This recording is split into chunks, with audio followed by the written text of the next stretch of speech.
Global Investors Summit is in line with our Honorable Prime Minister's vision towards shaping a more inclusive, equitable growth for India and Atmanirbhar India, an India which is skilled, an India which is empowered, and an India which can be the global powerhouse for the world in all sectors. And in the very spirit of Vasudhaiva Kutumbakam, can work towards a global good and welfare for all. And it is towards this very vision of the Honorable Prime Minister that we have the Madhya Pradesh Global Investors Summit, and within that, the Madhya Pradesh government has been focusing on building a more robust startup ecosystem. So this session, as we start, we are going to be taking you through this journey of the startup from the seed to becoming a unicorn and then further beyond. And we have our experts who are going to be guiding you towards this. The theme, as I said, is the journey of a startup, seed to unicorn and beyond. So I would like to now invite our experts to kindly take center stage. Inviting Honorable Shri O.P. Saklekha, Mr. Anurag Jain, inviting Mr. P. Narahari, Mr. Anil Joshi, Ms. Padmaja Ruparel, Mr. Amit Kumat, Mr. Vishesh Khurana, and the session is going to be moderated by Ms. Shraddha Sharma. May I request all the speakers of the session to please join us here on the dais.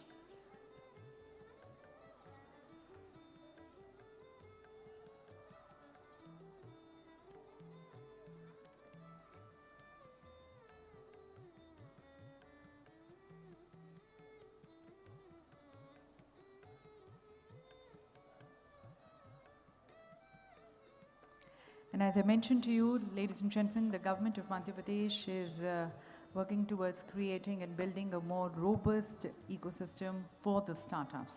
So towards that, as we begin this session and before the discussions here, we present you a short film, an audio visual on the Madhya Pradesh startup ecosystem. If you can have the film, please.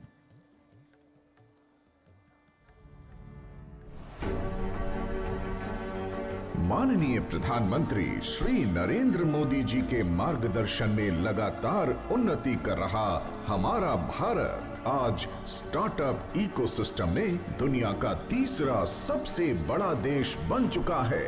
पिछले 8 वर्षों में देश की metro cities ही नहीं बल्कि छोटे छोटे शहरों और कस्बों से भी स्टार्टअप निकल कर आए हैं, जो अपने डायनामिक आइडियाज और लगन से लगातार सफलता के कीर्तिमान रच रहे हैं। भारत का स्टार्टअप इकोसिस्टम आज दुनिया में अपना परचम लहरा रहा है। ये भारत के स्टार्टअप इकोसिस्टम की ताकत है कि वो पैशन से, सिंसियरिटी से और इंटीग्रिटी से भरा हुआ है। प्रधानमंत्री जी की संकल्पना की दिशा में संकल्पित प्रयास करते हुए मुख्यमंत्री शिवराज सिंह चौहान के कुशल नेतृत्व में पिछले 6 वर्षों में मध्य प्रदेश में स्टार्टअप फ्रेंडली इकोसिस्टम निर्मित हुआ है।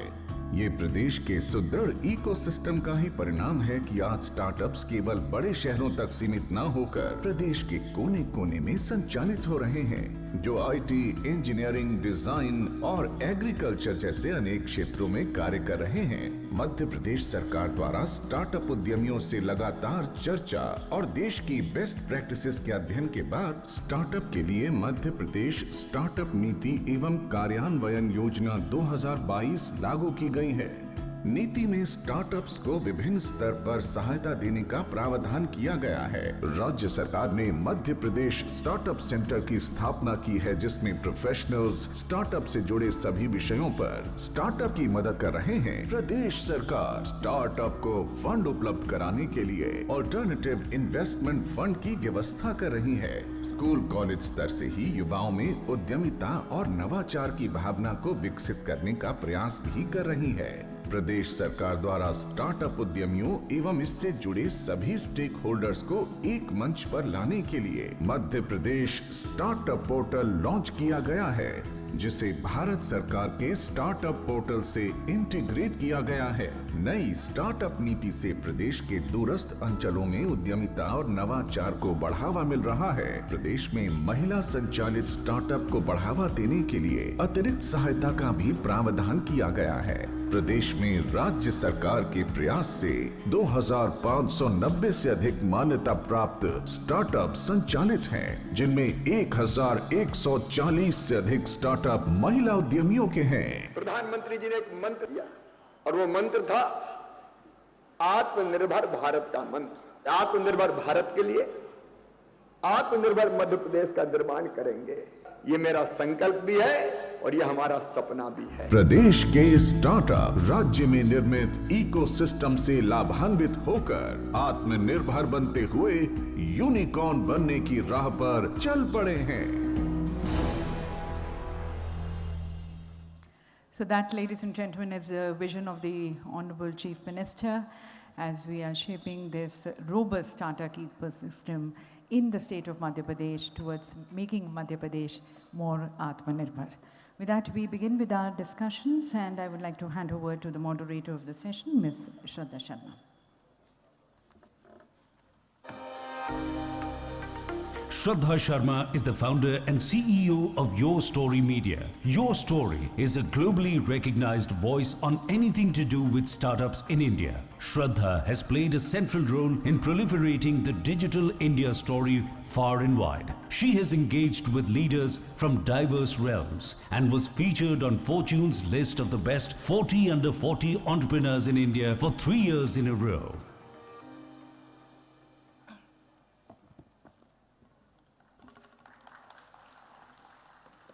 हेलो एवरीवन, मैं कहूँगी ये स्टार्टअप इवेंट है तो पहले ज़ोरदार एनर्जी के साथ शुरू करते हैं ये इवेंट और सब कोई उठ जाइए क्योंकि startup India is the most phenomenal India. मगर सेशन शुरू करने से पहले मैं एक बात बोलूँगी कि when I landed in Indore yesterday और आ रही थी एयरपोर्ट से और मुझे लगा इतना साफ स्वच्छ and really beautiful city.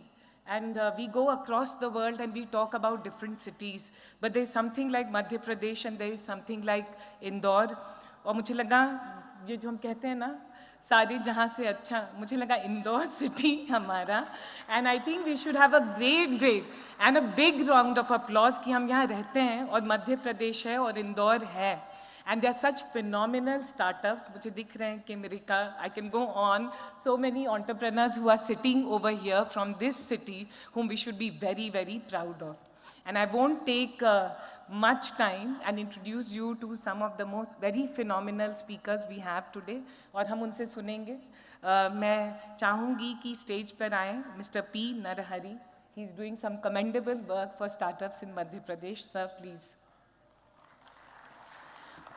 And you know, my request is don't disappoint when it comes to energy of Indore. तो ताली ठीक से बजाते रहिएगा. Yes, good.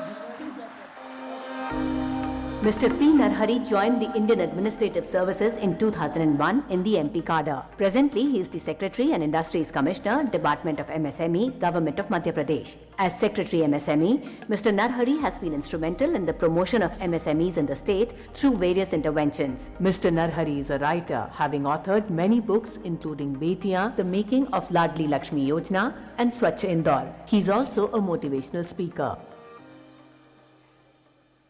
Thank you. माननीय मंत्री जी श्री ओम प्रकाश सकलेचा जी, एमएसएमई विभाग के हमारे सम्मानीय मंत्री, साथ ही वो साइंस एंड टेक्नोलॉजी के भी मंत्री महोदय हैं.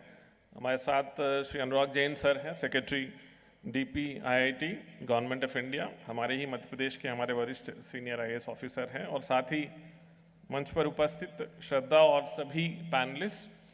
I'll try to make a presentation on the startup ecosystem in Madhya Pradesh, how Madhya Pradesh is doing as far as this sector is concerned. So if you see this particular slide, I would like to mention how Indian startup ecosystem is making several strides. India is the third largest startup ecosystem now. It is home to more than 86,000 startups and generates more than 8.65 lakh employment in this particular sector. We have 108 unicorns, and their cumulative value is more than 28.6 lakh crores. Startup India is the nodal agency for all these startup initiatives at Government of India, and Anurag Jain sir is the secretary of that particular department, and we are very honored to have him here today in this particular program. Government of India has taken several initiatives like Seed Fund Scheme, Atal Innovation Mission, which provides financial assistance and other non-financial benefits. SIDBI's Fund of Funds, which is actually DPIIT has brought them in, and they have invested more than 10,000 crores in AIFs to facilitate the startup funding. Bangalore, New Delhi, Mumbai are the top 20 global startup ecosystems, and we are very hopeful through all these initiatives that we are making through Government of Madhya Pradesh. We wish Indore will also join these esteemed cities.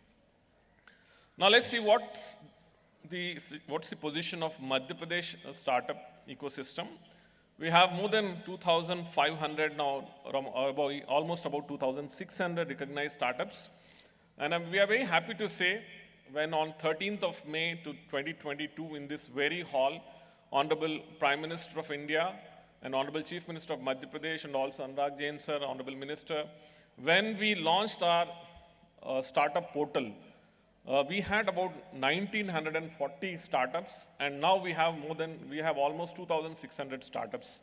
You can imagine at about almost 100 to 150 startups are getting recognized every month in Madhya Pradesh. And we are also proud to say that 40% of these startups are owned by women. We have 49 incubators. We jumped to almost 12 to 15 incubation centers in last 6 months of time. That's almost 2 incubation centers are getting established every month. And we have Atal Incubation Centers, STPIs, Government of India's, and also also smart cities have incubation centers. Some of the well-known startups and incubation centers we have mentioned here in this particular slide. As I mentioned to you, last year, on 23rd Feb, the Cabinet of Madhya Pradesh sanctioned the new startup policy, and this startup policy was launched after lots of discussions with Madhya Pradesh-based startups. We took a lot of inputs from all the startups and incubation centers. And on 13th of May, Honorable Prime Minister launched the portal, and this portal is a single window for all the startup activities in Madhya Pradesh. And on 1st of June, as we promised, we started our MP Startup Center at Bhopal, and also we are soon starting an office in Indore as well. These are our objectives. The MP startup policy, we want to develop a robust startup ecosystem in Madhya Pradesh. We want to achieve 100% growth in recognized startups. We want to achieve more than 200% growth in agri and food sector startups. We want to increase the number of product-based startups. Basically in engineering, manufacturing sector, we want more and more startups to come in. We want to establish and then do capacity expansion of our incubation centers. We want to, most importantly, inculcate the spirit of innovation and startup among students, and that is the reason we have invited many number of students today from several universities, and also we are organizing several boot camps and other events which I will mention in my subsequent slides. We want to develop a culture to solve economic and social problems through innovation and startups. So what does a policy give to somebody who wants to begin their startup? We give assistance at about 15%, that is up to 15 lakhs, to all those startups who got an investment from any of the SEBI or RBI recognized AIF or other NBFC or recognized banks. We also give additional 20% incentive, that is assistance to women-led startups. We give assistance on patents that you actually receive. We give lease rental reimbursement, that's about 5,000 rupees per month for about 3 years.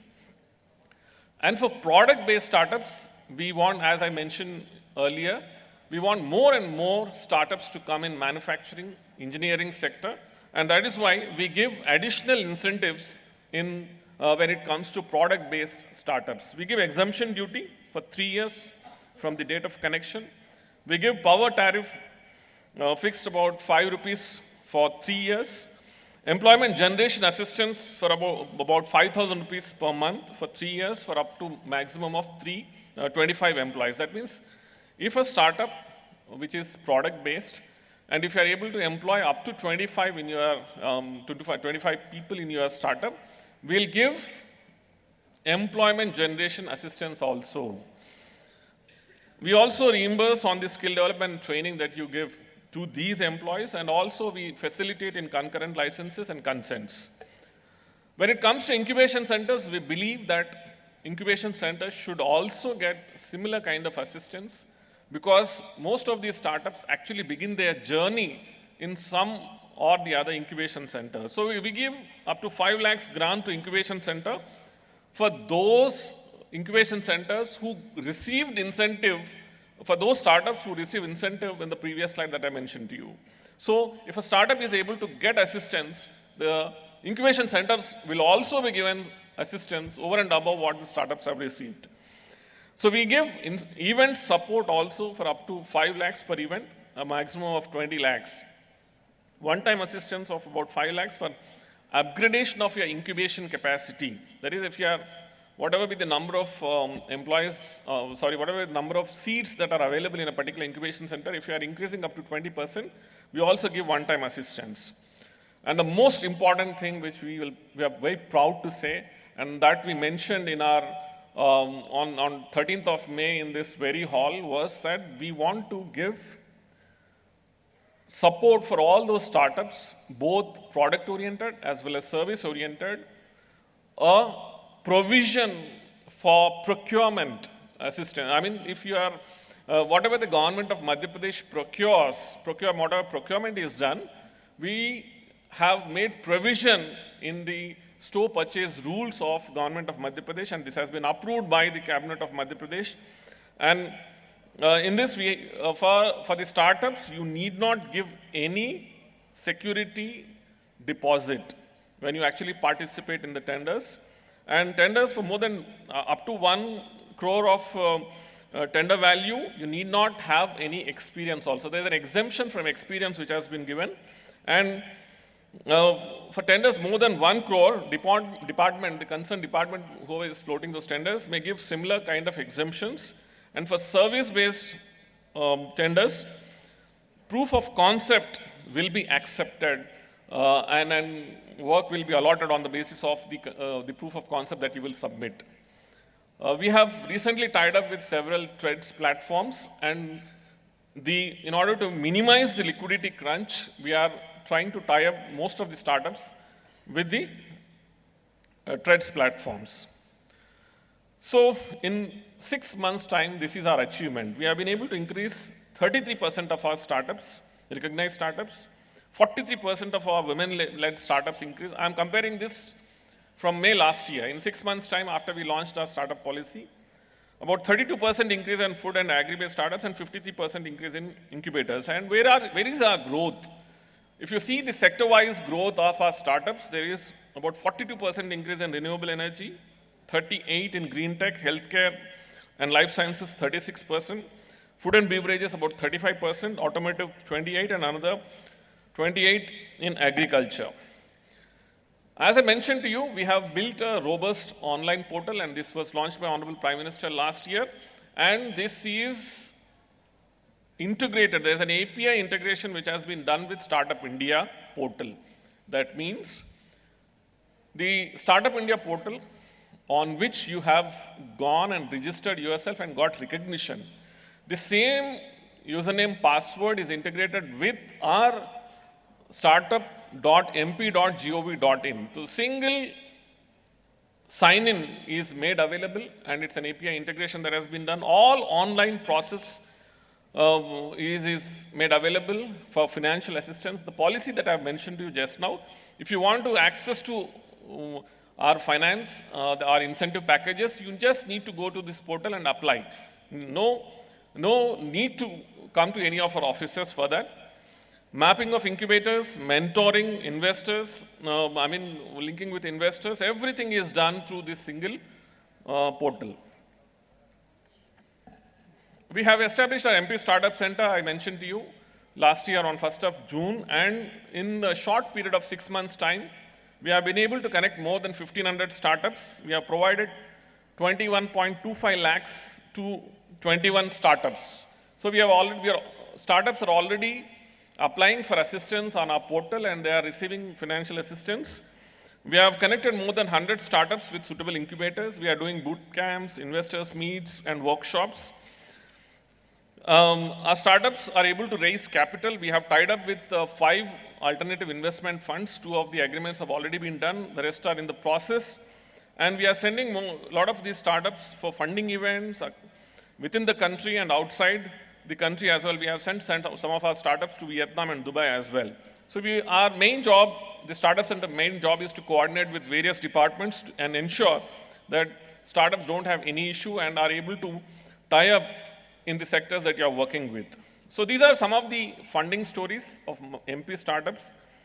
Shop Kirana, Aztec Technologies, Catchup Technologies, Swayat Robos, Bima Kavach, the Kabadiwala, Rhizome Solutions, they have all received funding in the recent times, and more than 575 crores of investment has been received into MP-based startups in the last 18 months. I think these startups deserve a big loss, we need to encourage them.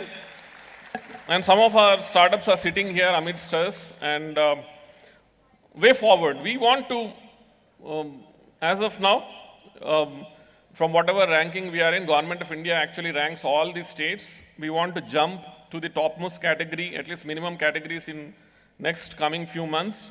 We want to do more and more pitching sessions, funding events, and a lot of our partners invest in Indore, and other organizations are really helping us in doing all these events.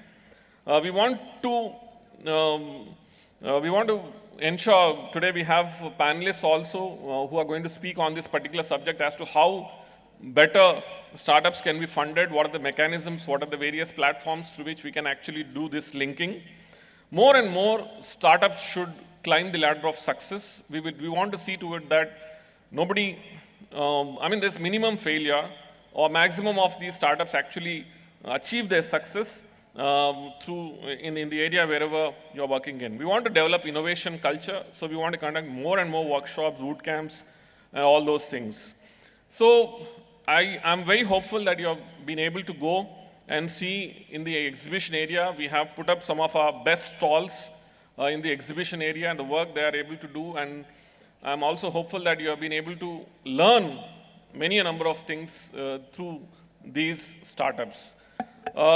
Thank you so much, and we hope that more and more startups of Madhya Pradesh and incubation centers will really do wonders, and Madhya Pradesh is really going to climb the ladder as far as in this sector is concerned. Thank you so much.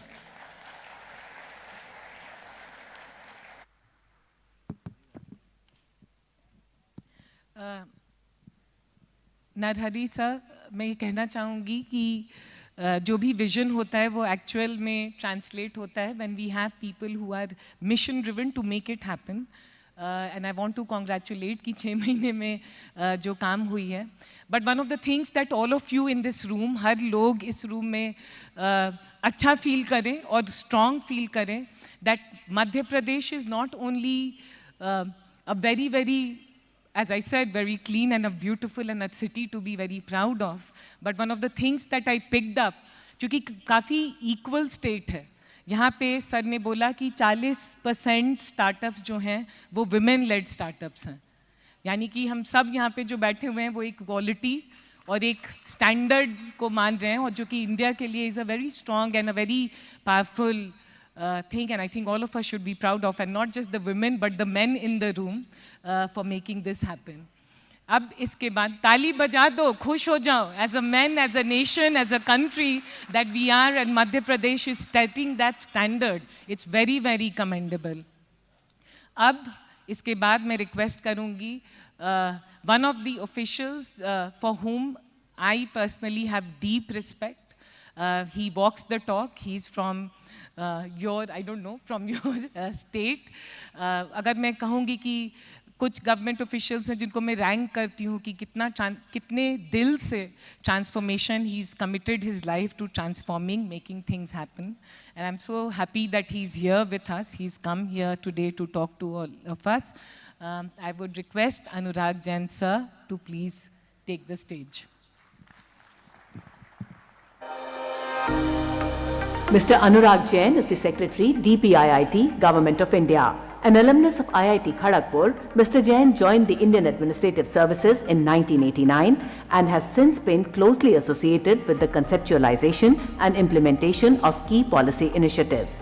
He is the lead for PM Gati Shakti, a digital initiative for integrated planning and coordinated implementation of infrastructure connectivity projects in the country.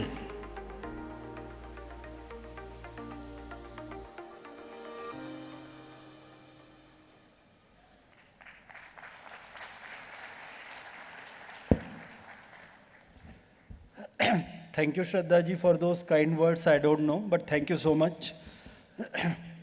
यदि कोई अच्छा बोले तो अच्छा तो लग ही जाता है. माननीय मंत्री जी, एंड आई कैन सी मंत्री जी दत्ती गांव साहब ऑडियंस में बैठे हैं, तो we should acknowledge his presence also. मंच बड़ा पावरफुल है. I will not take everybody's name, time बचाने के लिए, क्योंकि 1 घंटे में समाप्त करना है सेशन. मध्य प्रदेश के बारे में जो अभी श्रद्धा जी बोल रही थी, वैसे तो आप सबको मालूम होगा, इसलिए मुझे बताने की ज़रूरत नहीं है, पर जो बाहर से हैं, श्रद्धा जी आपने साफ़ सुथरा जो देखा, इंदौर 6 साल से लगातार, जब से स्वच्छ शहरों की रैंकिंग शुरू हुई है, इंदौर लगातार नंबर 1 पर देश में बना हुआ है. आज तक इंदौर के अलावा किसी दूसरे शहर को यह खिताब मिला ही नहीं. उसके अलावा पूरे नंबर ऑफ सिटीज़ जो रैंक होते हैं अलग अलग कैटेगरी में, उनमें मध्य प्रदेश के ढेरों शहर रहते हैं. मैं अब क्योंकि अर्बन सेक्टर में काम नहीं कर रहा, उतना क्लोजली वॉच नहीं किया, बट हर साल 15-20 शहर मध्य प्रदेश के किसी न किसी रैंकिंग में आते हैं. जब पहली साल रैंकिंग हुई थी तब का मुझे याद है, इंदौर भारत का सबसे स्वच्छ शहर था, नंबर 2 पे भोपाल था, और भोपाल देश की सबसे स्वच्छ राजधानी थी.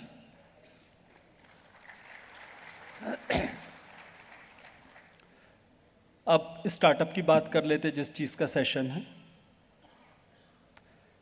स्टार्टअप मूवमेंट, मुझे पता है कि आप सबको मोटी जानकारी तो होगी, क्योंकि आप लोग स्टार्टअप की दुनिया से जुड़े हुए लोग हो. 2016 में 16 जनवरी के दिन माननीय प्रधानमंत्री जी ने स्टार्टअप शुरू किया. उस समय मैं उनके जो निजी कार्यालय होता है उनका जॉइंट सेक्रेटरी होता था. मुझे शुरुआत में खुद को डाउट हो रहा था कि हम लोग क्या अचीव करने जा रहे हैं. स्टार्टअप तो हम लोग को मालूम है क्या होता है, बिजनेस शुरू करना है, कोई नया आइडिया लेके आना है. पर देखते देखते 6 साल के अंदर, या 7 साल अब पूरे होने वाले हैं 2-4 दिन के बाद, हम लोगों का नेशनल स्टार्टअप अवार्ड्स वीक भी चल रहा है. 7 साल के अंदर किस प्रकार से इंडिया का स्टार्टअप सिस्टम ट्रांसफॉर्म हुआ है, ये हम सब ने देखा है. और ये 2016 में कल्पना करना भी अविश्वसनीय था. It was just not possible to imagine this kind of transformation, and this has happened because of youth of the country. India का जो डायनामिक यूथ है, so 3 cheers for the youth of the country.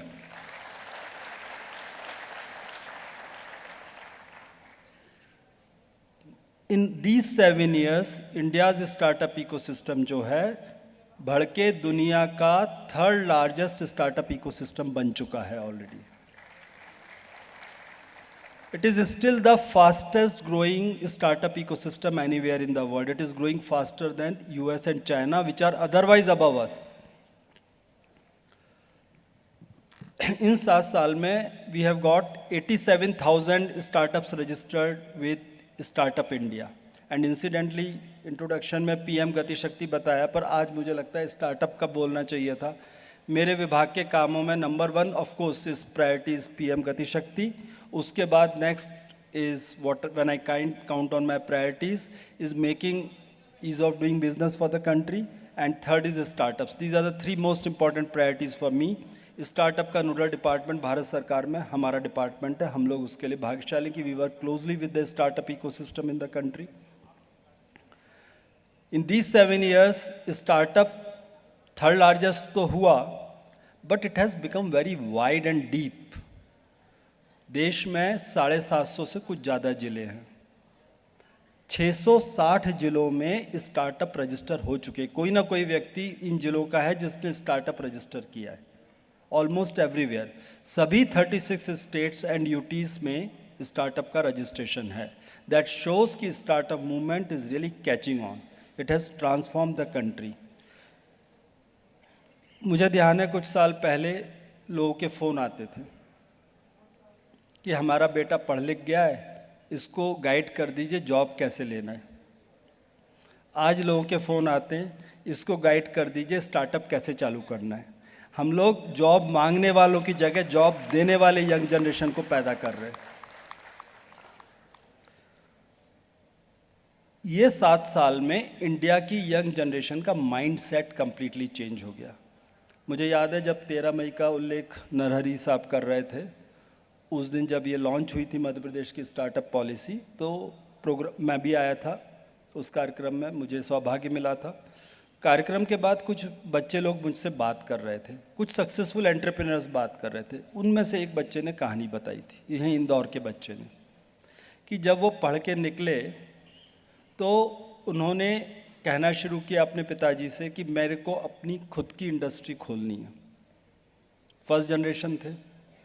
पिताजी discourage करते रहे कि तुम अच्छे पढ़े लिखे आदमी हो, 1.5-2 लाख रुपए महीने की नौकरी मिल जाएगी, आप नौकरी करो। उसके बाद प्रधानमंत्री जी का स्टार्टअप लॉन्च हुआ उनके ग्रेजुएशन के अगले साल। माइंडसेट परिवार का बदल गया। उन्होंने कहा कोई बात नहीं, कोशिश कर लो, नहीं सफल होगे तब नौकरी कर लेना। और वो आज एक बहुत सफल एंटरप्रेन्योर है। तो ये जो माइंडसेट चेंज हुआ, that is driving the India's startup story. lot of things have Narhari Saab has shared, तो I'll not go into the detail of those policies. मेरे तो ऑफिस ने भाषण वही लिख के दिया था कि ये किया जाता है, बट कुछ मोटी मोटी बातें मैं आपको बता दूंगा जो भारत सरकार करती है। मध्य प्रदेश सरकार की पॉलिसीज उन्होंने बताई। If you get your self registered on startup India, और जैसा बताया नरहरी जी ने कि इट इज़ इंटीग्रेटेड पोर्टल, तो if you register on startup Madhya Pradesh you will automatically get registered on startup India. तो मध्य प्रदेश सरकार के जगह तो आप सप्लाई कर सकते हो जैसे आपने बताया, but you will also get access to GeM portal. GeM portal Bharat सरकार एक चलाती है गवर्नमेंट प्रोक्योरमेंट के लिए, और भारत सरकार का सारा procurement close to 2 lakh crore rupees a year GeM portal से होता है। सभी राज्यों को हम लोग एनकरेज करते हैं आप भी जैम पोर्टल से खरीदें, और मध्य प्रदेश सरकार ने अपने नियम में जैम पोर्टल को ऑथोराइज कर दिया है। यदि जैम पोर्टल पे आप जाएंगे तो आपको उसको हम लोग जैम स्टार्टअप रनवे कहते हैं। आपको जैसा इन्होंने बताया ईएमडी से छुट्टी मिलेगी। ईएमडी की ज़रूरत नहीं क्योंकि आप स्टार्टअप हो, तो हम आपका सपोर्ट करना चाहते हैं। आपको प्रायर एक्सपीरियंस से और टर्नओवर के क्राइटेरिया से छुट्टी मिलेगी। आप अपने कंपटीशन में खड़े हो सकते हो। मुझे ध्यान है पहले लोग बोलते थे जब तक हम पे एक्सपीरियंस नहीं, आप एक्सपीरियंस मांगते हो, एक्सपीरियंस कहाँ से आएगा? एक्सपीरियंस के पहली बार तो सप्लाई करना पड़ेगा। तो it was impossible for a new company to supply to government. That has been taken care of by the government of India policy and the state policy both. एक सपोर्ट करने में हम लोग सीड फंड का support करते हैं। I was very happy to listen to Narhari साहब की पिछले 8 महीनों में आपने नंबर बढ़ा के 49 तक ले गए इनक्यूबेटर्स का, which is really very heartening. पर अभी तक जो सीड फंड के लिए अप्लाई किया है, जिनको कि भारत सरकार से रिकग्निशन मिला है, वो 4 हैं। आप बचे हुए लोगों को भी मैं कहूँगा, रिक्वेस्ट करूँगा कि जो भी इनक्यूबेटर्स चलाते हैं और यू कैन कोऑर्डिनेट, उनकी एप्लीकेशन भरवाइए। भारत सरकार से उनको सीड फंड मिलता है 5 करोड़ रुपए तक का उनके प्रपोजल्स का, और in turn seed fund seed money अपने इंक्यूबेटर्स को दे सकते हैं। और ये जो सक्सेसफुल ट्रांजिशन होते हैं वो एक्चुअल में स्टार्टअप को पहला इन्वेस्टमेंट मिलना ही सबसे मुश्किल होता है, वो जो मिल जाता है वो बहुत बड़ी बात होती है। तो वो इंक्यूबेटर के माध्यम से हम लोग उसको बढ़ा सकते हैं। उसके बाद जब आप आगे जाते हैं तो फंड ऑफ फंड्स की बात आती है। सबसे अच्छी चीज़ ये हुई है कि पिछले 10 सालों में काम तो पहले से, जैसे मैंने बताया था कि स्टार्टअप चल रहा था इंडिया में भी, IVCA नाम की संस्था फंडिंग के लिए वेंचर कैपिटल की बनी हुई थी, वो लोग काम करते थे।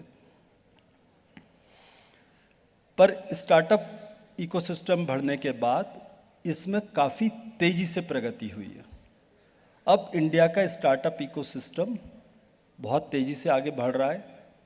कम से कम 500 ऑल्टरनेटिव इन्वेस्टमेंट फंड आ चुके हैं, और हम लोगों ने जो भारत सरकार से सीड फंड ऑफ फंड्स बनाया वो सिडबी के थ्रू जो ऑपरेट करते हैं वो बदले में दूसरे AIFs में देता है। तो 99 AIF में तो सिडबी का सीड ये फंड ऑफ फंड्स पैसे लगा चुका है, और एक्चुअल फंडिंग वो फंड ऑफ फंड्स करते हैं।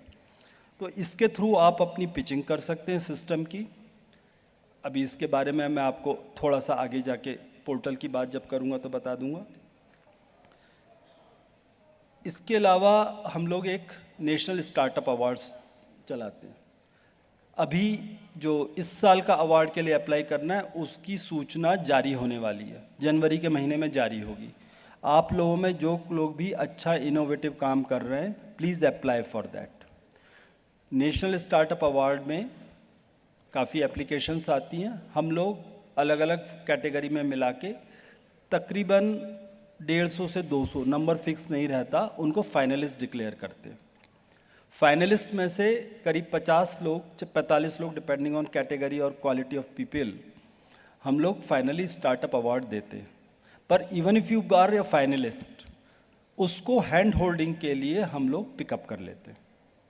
हैंड होल्डिंग में आप समझिए कि जो भी मदद हो सकती है पूरे इकोसिस्टम से, सरकार से नहीं, पूरे इकोसिस्टम से, उसमें हमारे साथ देश के सभी बड़े बड़े इकोसिस्टम के लोग, मेंटर्स, IVCA के लोग, वो सब जुड़े हुए हैं। इंडिविजुअली आपको ट्रेनिंग देते हैं, इंडिविजुअली कनेक्ट करते हैं, तो आपको एक रास्ता दिखता है कि आज दुनिया में जो पहले सफल हो चुके हैं वो किस तरीके से सफल हुए।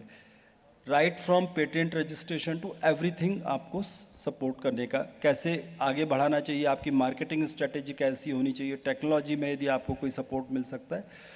तो नेशनल स्टार्टअप अवार्ड में जिनका भी अच्छा काम है आप अवार्ड कीजिए और मेरी शुभकामनाएं रहेंगी। वैसे अच्छी बात यह है, ये एक स्टार्टअप अवार्ड शुरू किया था, 2 साल हुए, इस साल जो अवार्ड मिलेगा 16 जनवरी को तीसरा होगा। 2 साल में मिला के हम लोगों ने करीब 90 अवार्ड दिए। 90 में से 9 अवार्ड मध्य प्रदेश में गए, जो कि 10% है।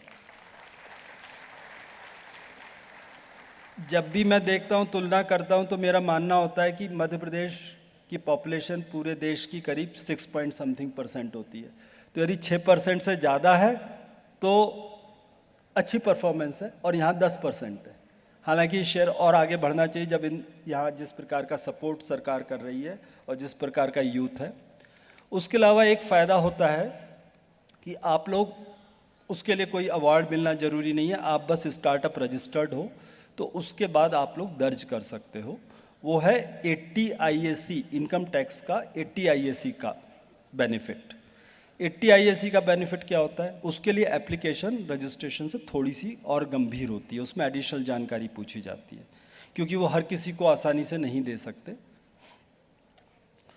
उसका अर्थ ये होता है कि आप थोड़ा सा इनोवेशन कर रहे हो, कुछ नई चीज़ ला रहे हो। आप कोई भी रूटीन दूसरे की कॉपी करके बना रहे हो तो स्टार्टअप तो वो भी हो सकता है, पर कोई इनोवेशन है आपके पास, वो अपना देखने का तरीका है, आप तो अप्लाई करो। तो यदि आप जब वो एप्लीकेशन देते हो और 80 IAC की ग्रांट हो जाती है, तो अपनी कंपनी खोलने से पहले 10 साल, यदि किसी आदमी ने कंपनी खोली 2018 में, अपनी स्टार्टअप की कंपनी बनाई, तो 2028 तक होएगा, उसको 80 IAC के 10 साल में किसी 3 साल कॉन्जिक्यूटिव, जब आप पहली बार क्लेम करेंगे लगातार 3 साल, मान लीजिए आपने 2024 में कहा कि मुझे ये फ़ायदा चाहिए, पात्रता आपका ये आ गई, you get the eligibility certificate, then it is up to you कि आप कब उसको एनकैश करना चाहते हो उस सर्टिफिकेट को। आपने कहा कि 2024-25 में मैं टैक्स नहीं देना चाहता, तो 3 साल लगातार आपको टैक्स देने से मुक्ति होगी पहले 10 साल ऑफ योर एग्जिस्टेंस में। ये बहुत बड़ा बेनिफिट है। मेरा मानना ये है, अभी मेरे पास जो एप्लीकेशंस आ रखी हैं, केवल 3000 एप्लीकेशन आई हैं पूरे देश में, 1000 से ज़्यादा हम मंजूर कर चुके हैं। मेरा लोगों को यही कहना है कि इसका मतलब हम अपनी बात स्टार्टअप की दुनिया तक नहीं पहुंचा पाते।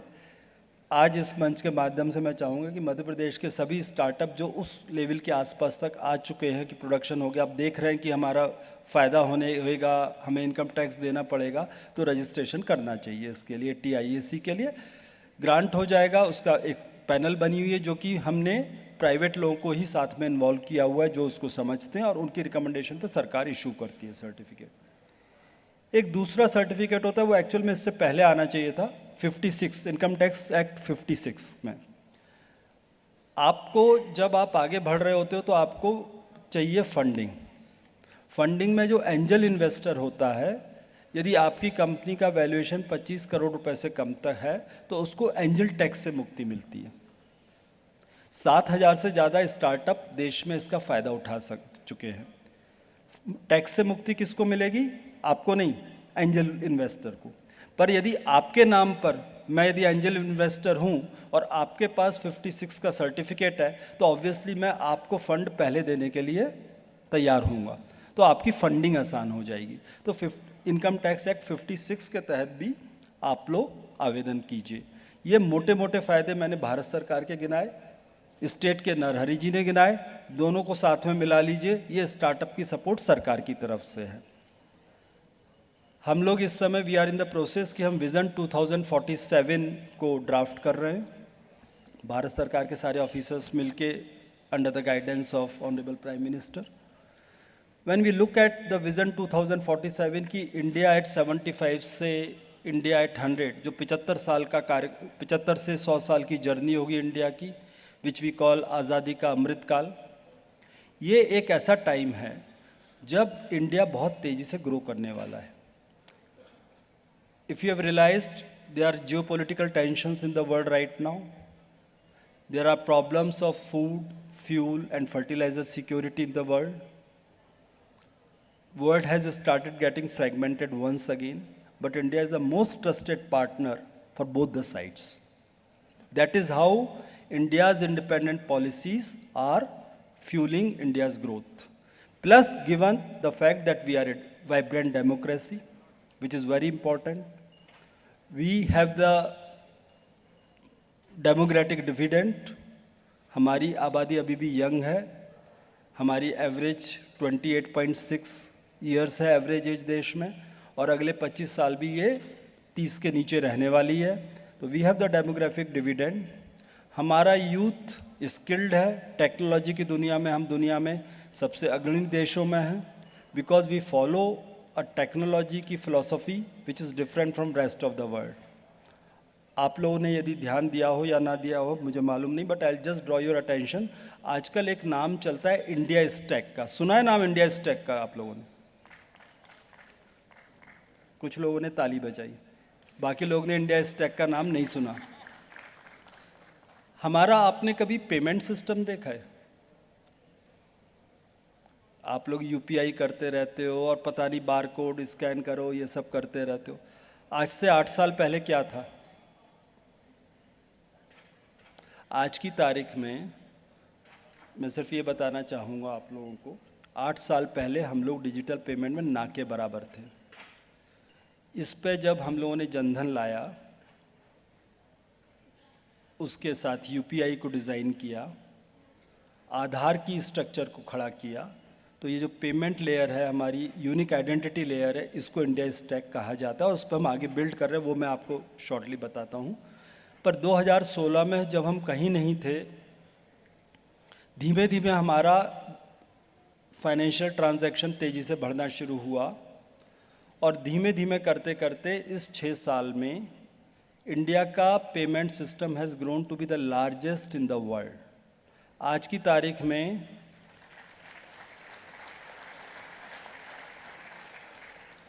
एक महीने में online real time financial transactions की संख्या इंडिया में एक महीने में कितनी है?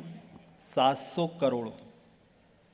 7 billion transactions a month, 84 billion transactions a year. और हमारे बाद नंबर 2 पे चाइना, नंबर 3 पे यूएस, नंबर 4 पे फ्रांस, तीनों को जोड़ लो उससे ज़्यादा है।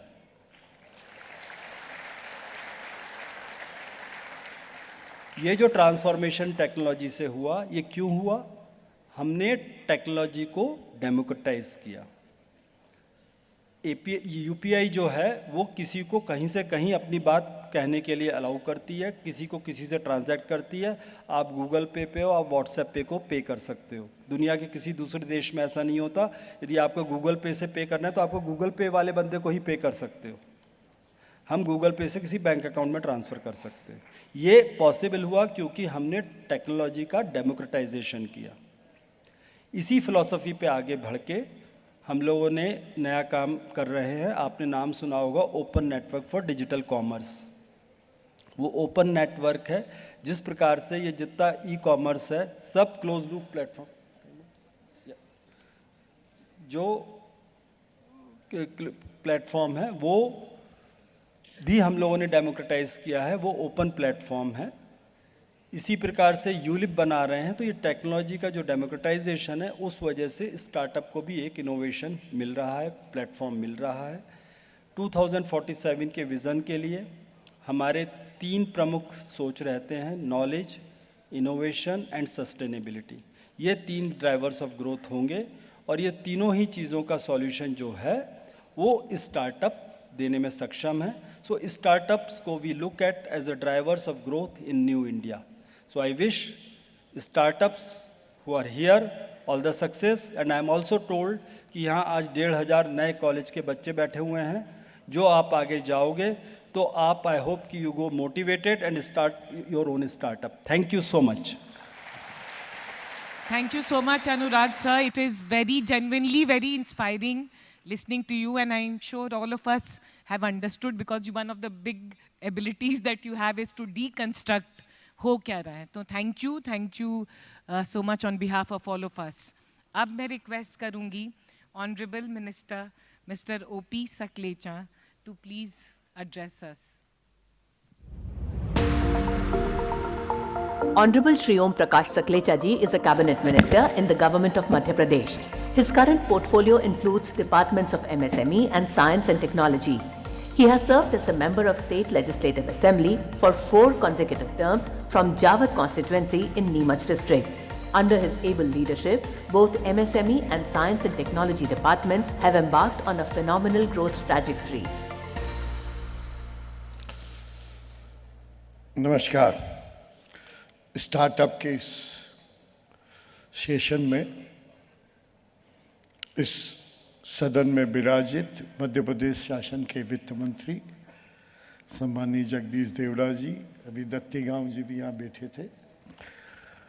अभी हम सब ने गवर्नमेंट ऑफ इंडिया के सेक्रेटरी श्री अनुराग जैन जी को बहुत डिटेल में सुना, जिन्होंने स्टार्टअप की पॉलिसी के शुरुआत से इस विषय पे जुड़े हुए हैं। समय की कमी के कारण शायद उनको जल्दी वाइंड अप करना पड़ा, क्योंकि समय सीमित था और इसी हाल में 3 बजे से दूसरा कार्यक्रम होना है। हमारे सेक्रेटरी जो इस पूरी ड्राइव को तेजी से आगे बढ़ाने में पूरी क्षमता के साथ लगे हुए हैं, जैसे श्री पी नरहरी जी, सभी मंच पर विराजित विशिष्ट अतिथिगण, सदन में आए हुए सभी महानुभाव, फ्रेंड्स, पत्रकार मित्रों, वास्तव में अगर हम बात करें आत्मनिर्भर भारत की, तो उसमें एक नया कई डायरेक्शन में से एक सबसे महत्वपूर्ण डायरेक्शन जो माननीय मोदी जी के सपने का एक विचार था, वो स्टार्टअप के माध्यम से लॉन्च हुआ। कहीं ना कहीं मध्य प्रदेश ने भी उस विचार को तेजी से पकड़ा और बहुत सारे स्टार्टअप शुरू हुए। मैं उसकी डिटेलिंग में नहीं जाऊंगा, कौन सी तारीख में कितने हुए, कितने कम समय में कितने हुए, लेकिन मुझे इस बात की खुशी है कि औसत एवरेज से मध्य प्रदेश काफी अच्छी गति से बढ़ रहा है। लेकिन इस गति में और कई गुना तेजी आने के लिए ये जो पिछले 5 दिन से, चाहे प्रवासी भारतीय हो, चाहे इन्वेस्ट इंडिया का मध्य प्रदेश का कार्यक्रम हो, इसने इसमें ऐसा कैटलिस्ट के रूप में काम किया कि मैं पिछले 5 दिन से 4 दिन से देख रहा हूं, कम से कम 500 से 1000 अलग अलग देश के, 100 से ज़्यादा देशों के और 500 से 1000 अलग अलग टाइप के लोगों से अलग अलग विषयों पे बात हुई। सबकी इच्छा है कि मध्य प्रदेश के इस तेजी से बढ़ते हुए परिवर्तन में हम अपने अपने तरीके से कैसे योगदान दें, और उसी योगदान में मध्य प्रदेश भी एक महत्वपूर्ण विषय है। और हम आज इस बात की बड़ी गंभीरता से और इस बात को बड़े विषय से हम कह रहे हैं कि मध्य प्रदेश स्टार्टअप में, चाहे रैंक में अभी अवार्ड में या इसमें अभी बोला जैसे जैन साहब ने, बहुत अच्छी बात है। लेकिन मैं आज बस इतना ही विश्वास दिलाना चाहता हूं कि आत्मनिर्भर भारत बनाने के लिए पहले आत्मनिर्भर मध्य प्रदेश बनना है, और आत्मनिर्भर मध्य प्रदेश बनने के लिए हमें अपने अपने तरीके से हर दृष्टिकोण में से, स्टार्टअप भी एक सबसे महत्वपूर्ण दृष्टिकोण है, उसमें भी उसी तेज गति से आगे बढ़ना है। पॉलिसी की डिटेल में मैं जाना नहीं चाहूँगा क्योंकि हमारे पास कुल 20 मिनट बचे हैं और हमें कई पैनलिस्ट को भी सुनना है और देखना है, समझना है। हमारी चर्चाएं जारी रहेगी, हम मध्य प्रदेश के लोग आपस में मिल के बात करते रहेंगे, लेकिन अभी समय की सीमा को ध्यान में रखते हुए मैं बस यही कहूँगा कि हम सब मिलकर एक नई गति, नई तेजी से अपने जितने भी मन में अलग अलग तरीके के विचार आए, चाहे मैन्युफैक्चरिंग के स्टार्टअप हो, चाहे टेक्नोलॉजी के हो, चाहे आईटी सेक्टर के स्टार्टअप हो, ज़्यादा से ज़्यादा लाएं, ज़्यादा से ज़्यादा उसमें सरकार की सुविधाओं का फायदा लेकर एक नई गति से आगे बढ़े। इसी के साथ पुनः आप सबका धन्यवाद करते हुए मैं अपनी वाणी को विराम दूंगा। धन्यवाद। Thank you so much honourable minister. यहाँ पे हम बैठे हैं, एनर्जी है, तो प्लीज़ एक बार फिर से ताली बजाइए so that we know that you all are enjoying and actually getting so much of information. अब हम जल्दी जल्दी करते हैं। मैं मिनिस्टर से लूँगी समय की सीमा को ध्यान में रखकर हम बहुत जल्दी जल्दी अब दौड़ेंगे। हमारे साथ हैं 4 गेस्ट जो आए हैं दिल्ली, मुंबई से और आपके इंदौर से भी हैं। इनका एवी एक बार हम चला दें। Can we have the AV of mister Anil Joshi please? हाँ, all the AVs please. Anil Joshi is the founder of Unicorn India Ventures, a leading venture capital fund which focuses on early stage investments in tech companies. A pioneer of angel investments and the startup ecosystem in India, he has shepherded over 100 venture financing deals in the last 2 decades. Mr. Joshi is a much sought after voice in the industry and the government on startup policy. Thank you so much. Can we please have AV of Ms. Padmaja Ruparel?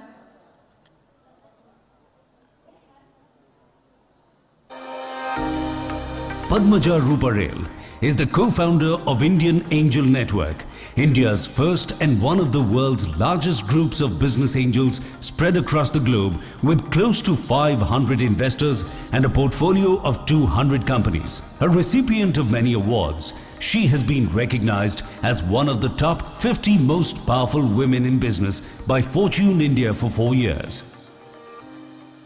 Thank you. Can we have the AV of ताली बजाते रहिए, वो रुकना नहीं चाहिए ना? Can we have the AV for Mr. Amit Kumath, please? Amit Kumath is the founder, MD and CEO of Pratap Snacks Limited, an NSE and BSE listed company. Amit's success story started with rupees 15 lakh seed capital. He invested in developing a salty snack brand in 2004. Under his leadership, Pratap Snacks is now one of the top 5 companies in the organized snacks market with a revenue of rupees 1400 crore. Wow. ये जोर से. He's from your city. Can we have AV for Mr. Vishesh Khurana, please? Vishesh Khurana is the co-founder of ShipRocket, a new age logistics aggregation platform that drives global and domestic shipping for MSMEs operating in the e-commerce sector. Vishesh has previously worked as COO and founder at Mobis Infotech. An e-commerce geek, Vishesh keenly observes the sector and its ever-evolving trends. Thank you. I would request all the panelists and Anil, if you could take this. What one समय की सीमा को रखते हुए ध्यान में, what is the message आप यहाँ पे जो सबको यहाँ पे जो हैं उनको आप क्या बोलना चाहेंगे, और अगर उनको आपसे जुड़ना हो और आपसे मदद लेनी हो तो वो कैसे ले सकते हैं, अगर आप इसका जवाब दे दें प्लीज. थैंक्स श्रद्धा. जुड़े तो पिछले 10 साल से हुए हैं. I've been coming to Indore I think for last 10 years. एक वाक्य शेयर करना चाहूँगा. जब पहली बार मैं आया था, छोटा सा रूम था, मुश्किल से 20-25 लोग होंगे, और आज 10 साल बाद में आई थिंक खड़े होने की जगह नहीं है.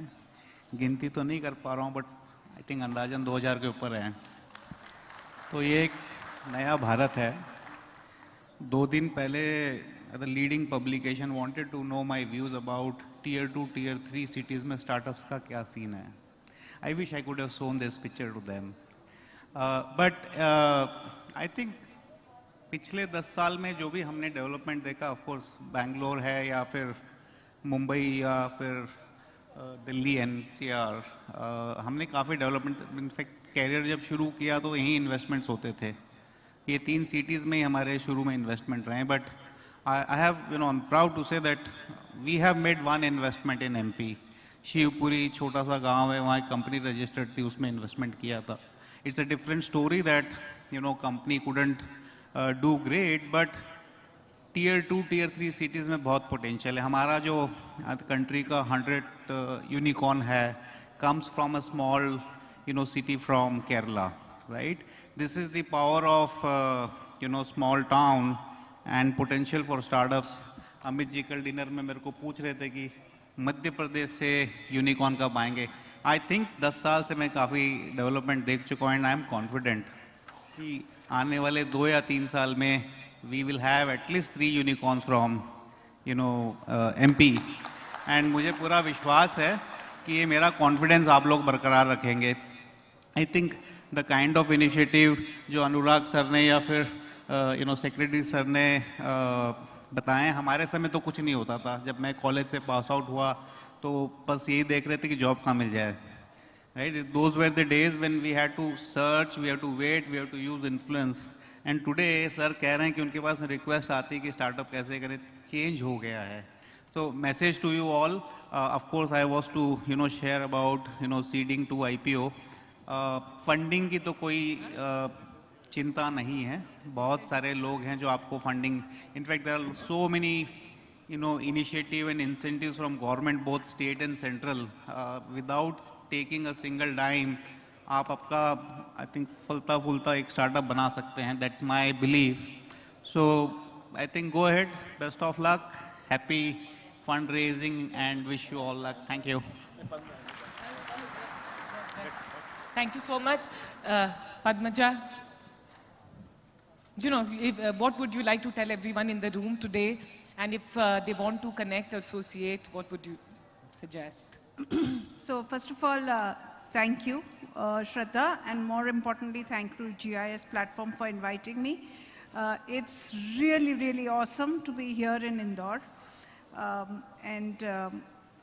I think it's what I do, just to give a quick background. At Indian Angel Network, we've created probably the single largest platform for seed and early stage investing. हम 50 लाख से 50 करोड़ का investment करते हैं, तो और हम खाली इन्वेस्टमेंट नहीं करते हैं, हम हैंड होल्डिंग करते हैं, हम मेंटरिंग करते हैं, हम हमारे ग्लोबल नेटवर्क्स खोलते हैं। टाइम कम है सो मैं ज़्यादा एग्जांपल्स नहीं दूंगी, बट वो हम करते हैं और वी रियली बिल्ड कंपनीज। तो हमने ओवरऑल 900 करोड़ इन्वेस्ट किया है, हमारी कंपनीज जाके 18,000 करोड़ रेज किया है, और हमारी कंपनीज जिसमें हमने इन्वेस्ट किया था वो उसकी मार्केट वैल्यूएशन आज 90,000 करोड़ है। हमने 3 यूनिकॉर्न बनाए और काफ़ी और लाइन में है। तो उस हीरोज़ तो एंटरप्रेन्योर्स है, हम लोग नहीं हैं, और हमें नहीं होना चाहिए था, एक्चुअली हमारे हीरोज़ होने चाहिए थे।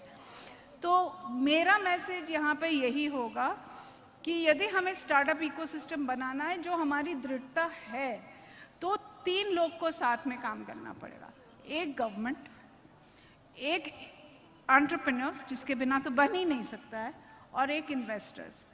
और मेरे ख्याल से हमने गवर्नमेंट का बहुत इनेबलिंग इकोसिस्टम लास्ट 7 इयर्स में देखा है। हमने IN 2006 में शुरू किया था, तब मुझे नहीं पता कितने दरवाजे मैंने खटखटाए हैं, पर आज मुझे ये लगता है कि गवर्नमेंट हमारा दरवाज़ा खटखटाता है टू आस्क फॉर इनपुट्स। और यदि हम इसका न्यूमेरिकल वैल्यू देखें तो मेरा पर्सनल, हमारा जो IN का पर्सनल एक्सपीरियंस है sir, and thanks to FFS SIDBI का जो fund of funds for startups है, जो सिडबी से हमने पैसा लिया था उसका ऑलमोस्ट 4 गुना हमने स्टार्टअप्स में डाला है, और उस 4 गुना 10 गुना पैसा और ऑलरेडी ला चुका है in a period of 4 years. So I think this is only one example that the government has done. I mean, we've already heard it. पर मेरे ख्याल से अब हमारी भी बारी है as investors, private investors, domestic investors, local investors को अब चेकबुक्स खोलना बहुत ज़रूरी है। And not only because you are giving money, it is because you are going to make money. It is an asset class which is giving much higher, market return से आपको बहुत high देता है। मेरे पास इन्वेस्टर्स, इंडिविजुअल इन्वेस्टर्स है जिनका IRR 170, 180x है।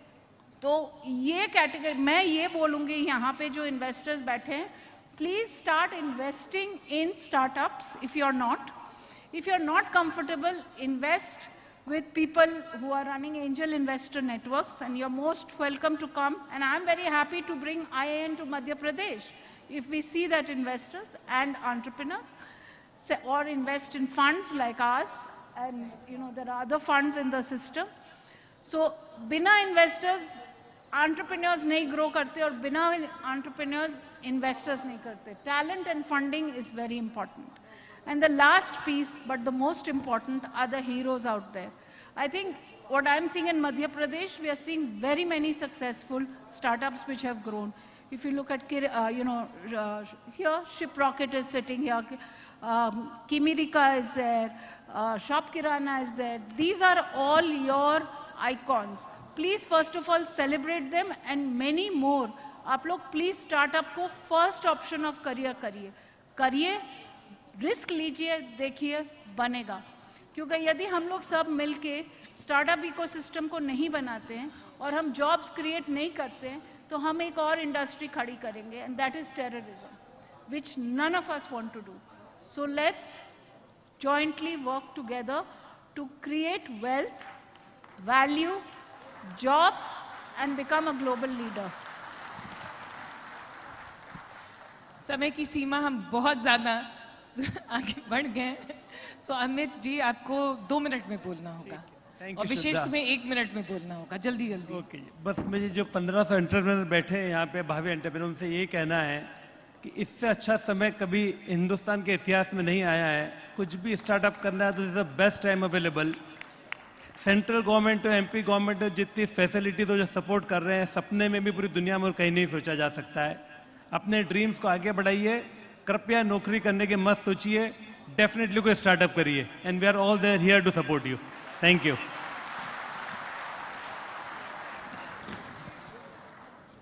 So, 1 minute है, so I will like to use my 1 minute to actually just thank people behind Startup India because वो इस कमरे में है हमारे साथ. I am one of the benefactors of Startup India policy. जो पॉलिसी ने किया हमारे लिए while making it easier to run business in our country, उससे ज़्यादा जो किया था was to help put India as startups on global roadmap. We were able to raise almost 2,000 crores from global foreign investors because India was recognized as one of the main startup capitals of the globe. And thank you everyone, ministers and people behind the Startup India policy. And I will rest. Thank you so much. Zordar Taliyan for all our panelists and for a brilliant session and to Madhya Pradesh and the startup ecosystem of Madhya Pradesh. Thank you. Thanks so much.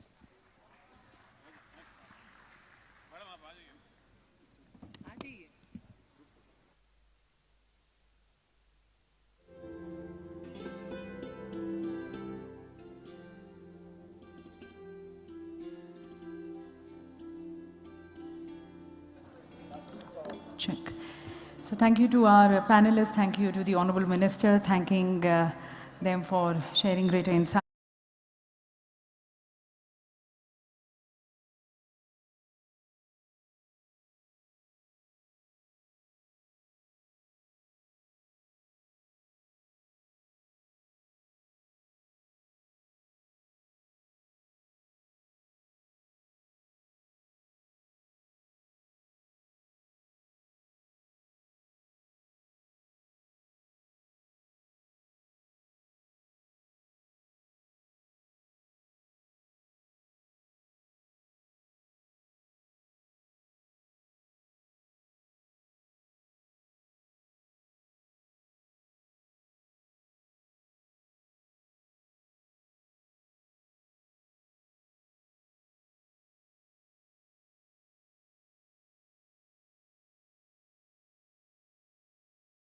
वो on रहेगी तो उसके बाद जब यहाँ पर समापन हो जाए आपसे निवेदन है कि आप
Shri Animesh Jain, Managing Director, Arihant Chemicals.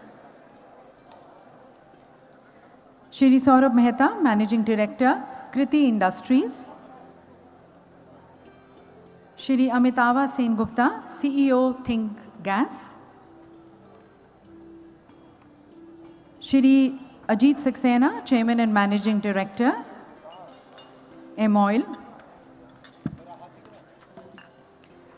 Shri Mihir Merchant, CEO, Parmali.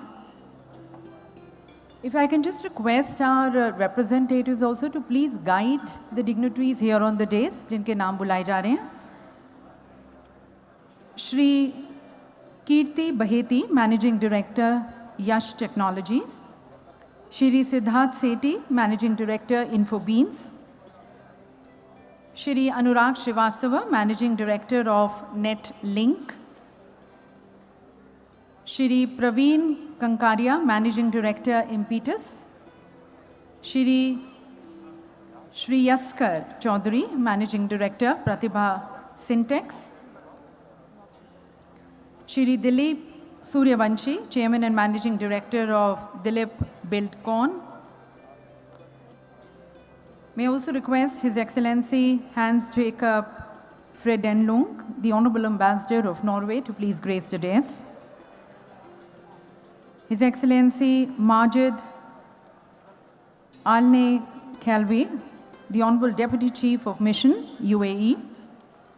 Also inviting here on the dais, Mrs. Fazila, the Honorable Minister, Social Integration, Mauritius, and Her Excellency, Ms. Jennifer Daubene, the Honorable Minister, Commercial, Canada Embassy. May I request him to please grace the dais. For our international audience, we have the headsets on the sofas. The number 1 channel is for Hindi, the number 2 channel is for English. You're requested, as the program finishes, you're requested to kindly leave the headset at the sofas itself. Thank you. I'll just again call upon the names of the dignitaries who are to be seated here on the dais. एक बार पुनः मैं सभी का नाम लेना चाहूँगी और उनसे निवेदन है कि आप जल्द से जल्द मंच पर आएं. Shri Saurabh Sangla, Managing Director, Signet. Ms. Sapna Bhambani, CEO, Taskas. Shri Sandeep Patnaik, Managing Director, JLL. Shri Kamal Bali, Chairman and Managing Director of Volvo Group. Shri Sunil Chodia, Chairman and Managing Director of Raj Ratan Group. Shri Animesh Jain, Managing Director, Arihant Chemicals. Shri Saurabh Mehta, Managing Director, Kriti Industries. Shri Amitava Sengupta, CEO, Think Gas. Shri Ajit Saxena, Chairman and Managing Director, M-Oil. Shri Mihir Merchant, CEO, Parmali. Shri Kirti Baheti, Managing Director, Yash Technologies. Shri Siddharth Sethi, Managing Director of Infobeams. Shri Anurag Srivastav, the Managing Director of NetLink. Shri Praveen Kankaria, Managing Director, Impetus. Shri Yaskar Chaudhary, Managing Director of Pratibha Impex. Shri Dilip Suryavanshi, Chairman and Managing Director, Dilip Buildcon. Sath, we already have them here on the stage. Her Excellency Ms. Jennifer Daubene, the Honorable Minister, Commercial, Canada Embassy, and Mrs. Fazila, the Honorable Minister, Social Integration, Mauritius, along with His Excellency Hans Jacob, the Honorable Ambassador, Norway, and His Excellency Majid Alne Khalvi, the Deputy Chief of Mission, UAE.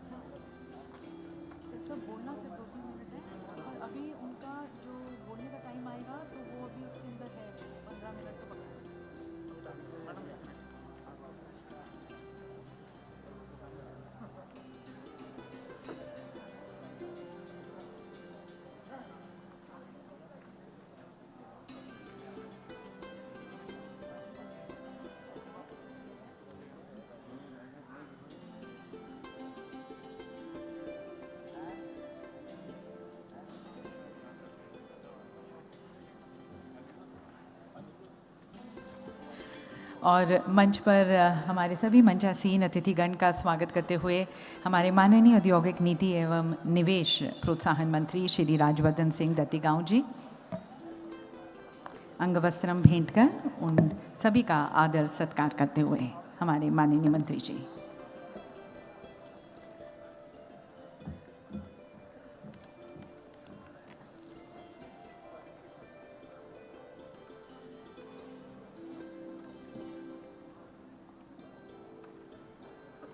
May just request people who are standing on the sides, who are standing in front, if you can please take your seats. If I can request our representatives to please guide them. सभी लोग जो side में खड़े हैं और जो मंच के आगे भी खड़े हैं, आपसे निवेदन है कि प्लीज़ आप अपना स्थान ग्रहण करें। अब से बस थोड़ी देर में ही हम अपना समापन सत्र, आखिरी सत्र Madhya Pradesh global investor summit 2023 का आरंभ करने जा रहे हैं। आप सभी से पुनः निवेदन कि आप अपना स्थान ग्रहण करें। Ladies and gentlemen, let's be just ready to welcome our distinguished guests of honor who are going to be joining us shortly and also going to be addressing us. They are the Honorable Union Ministers joining us from the Government of India, from Delhi, who are going to be addressing us, and further we seek their guidance on the way forward.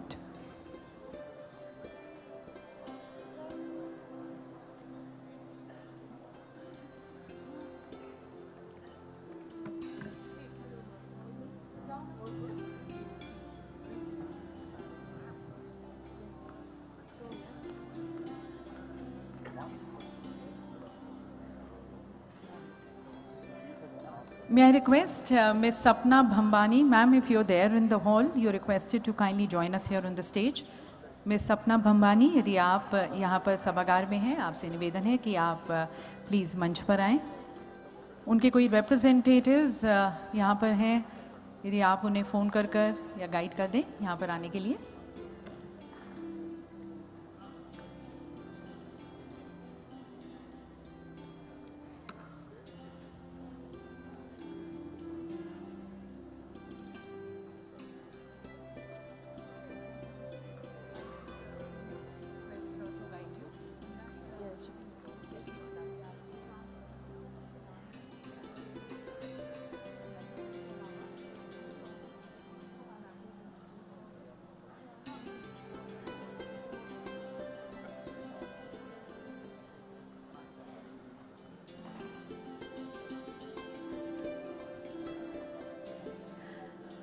Once again, a call for Ms. Sapna Bhambani.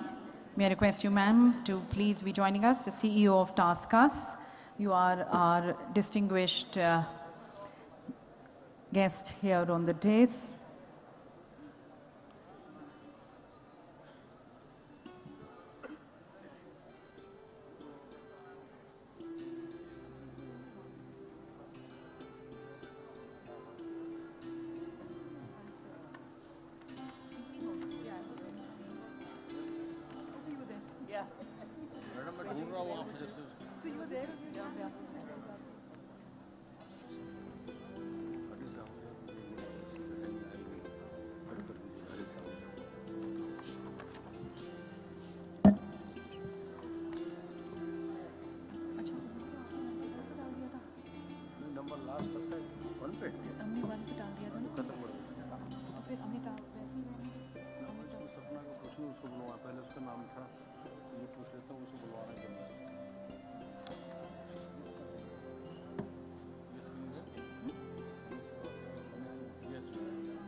Once again requesting people who are standing in the front to kindly take your seats. जो लोग सामने में खड़े हैं मंच के सामने, उनसे निवेदन है कि आप प्लीज़ अपना स्थान ग्रहण करें. For our international guests, we already have the headset. A number of speeches today are going to be in Hindi. Channel 1 is for Hindi, Channel 2 is for English. Thank you.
May I just request no movement in the hall, please. सभी लोग जो अंदर की तरफ आ रहे हैं, please जल्द से जल्द अपना स्थान ग्रहण करें.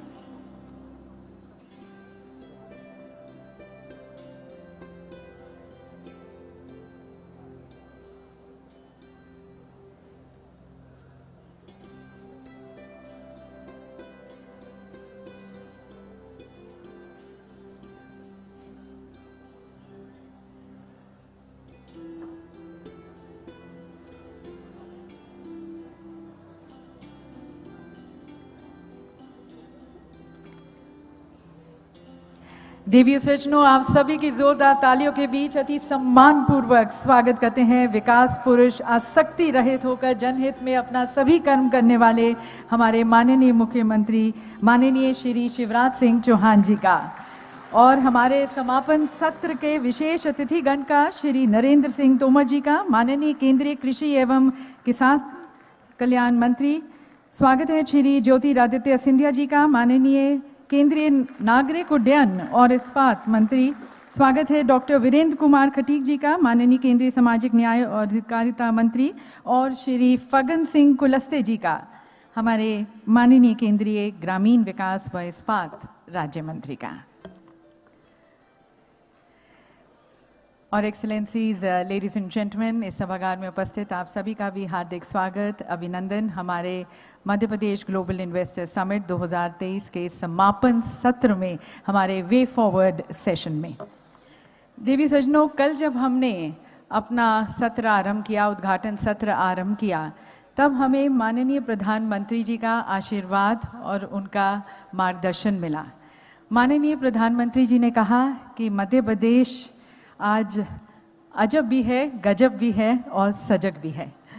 साथ साथ माननीय प्रधानमंत्री जी ने ये भी कहा कि as per the world bank, India today is more ready to combat the global headwinds than any other economy in the world, because we have very strong macroeconomic fundamentals that extended, that was very inspiring and motivating for all the investors, the global and the domestic investors, towards ensuring the return on investment. और हम सभी भारतीयों के लिए और मध्य प्रदेश वासियों के लिए ये बहुत ही गर्व की बात थी. और आज हम अपना समापन सत्र और वे फॉरवर्ड सेशन कर रहे हैं.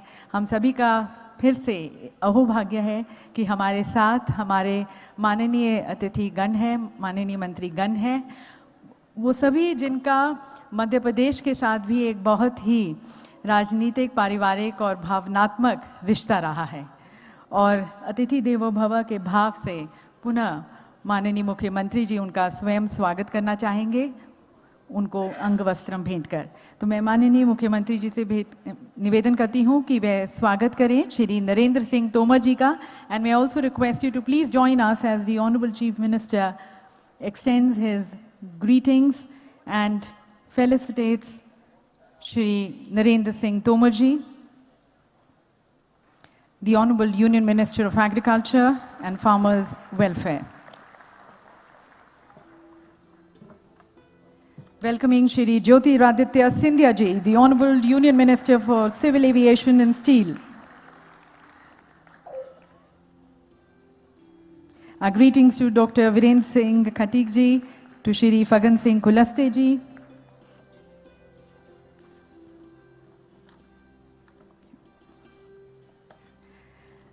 Ladies and gentlemen, as we start this session, we would like to play the video message from Shri S. Jayashankar ji, our Honorable External Affairs Minister, who has given a new shape and direction to the Indian foreign policy. A person who in fact is highly admired for his stance on the world affairs. And even in these geopolitical crises which we have seen under his guidance, India today is playing a very prominent role in the world affairs. We have a message from him which we would like to play for all of you.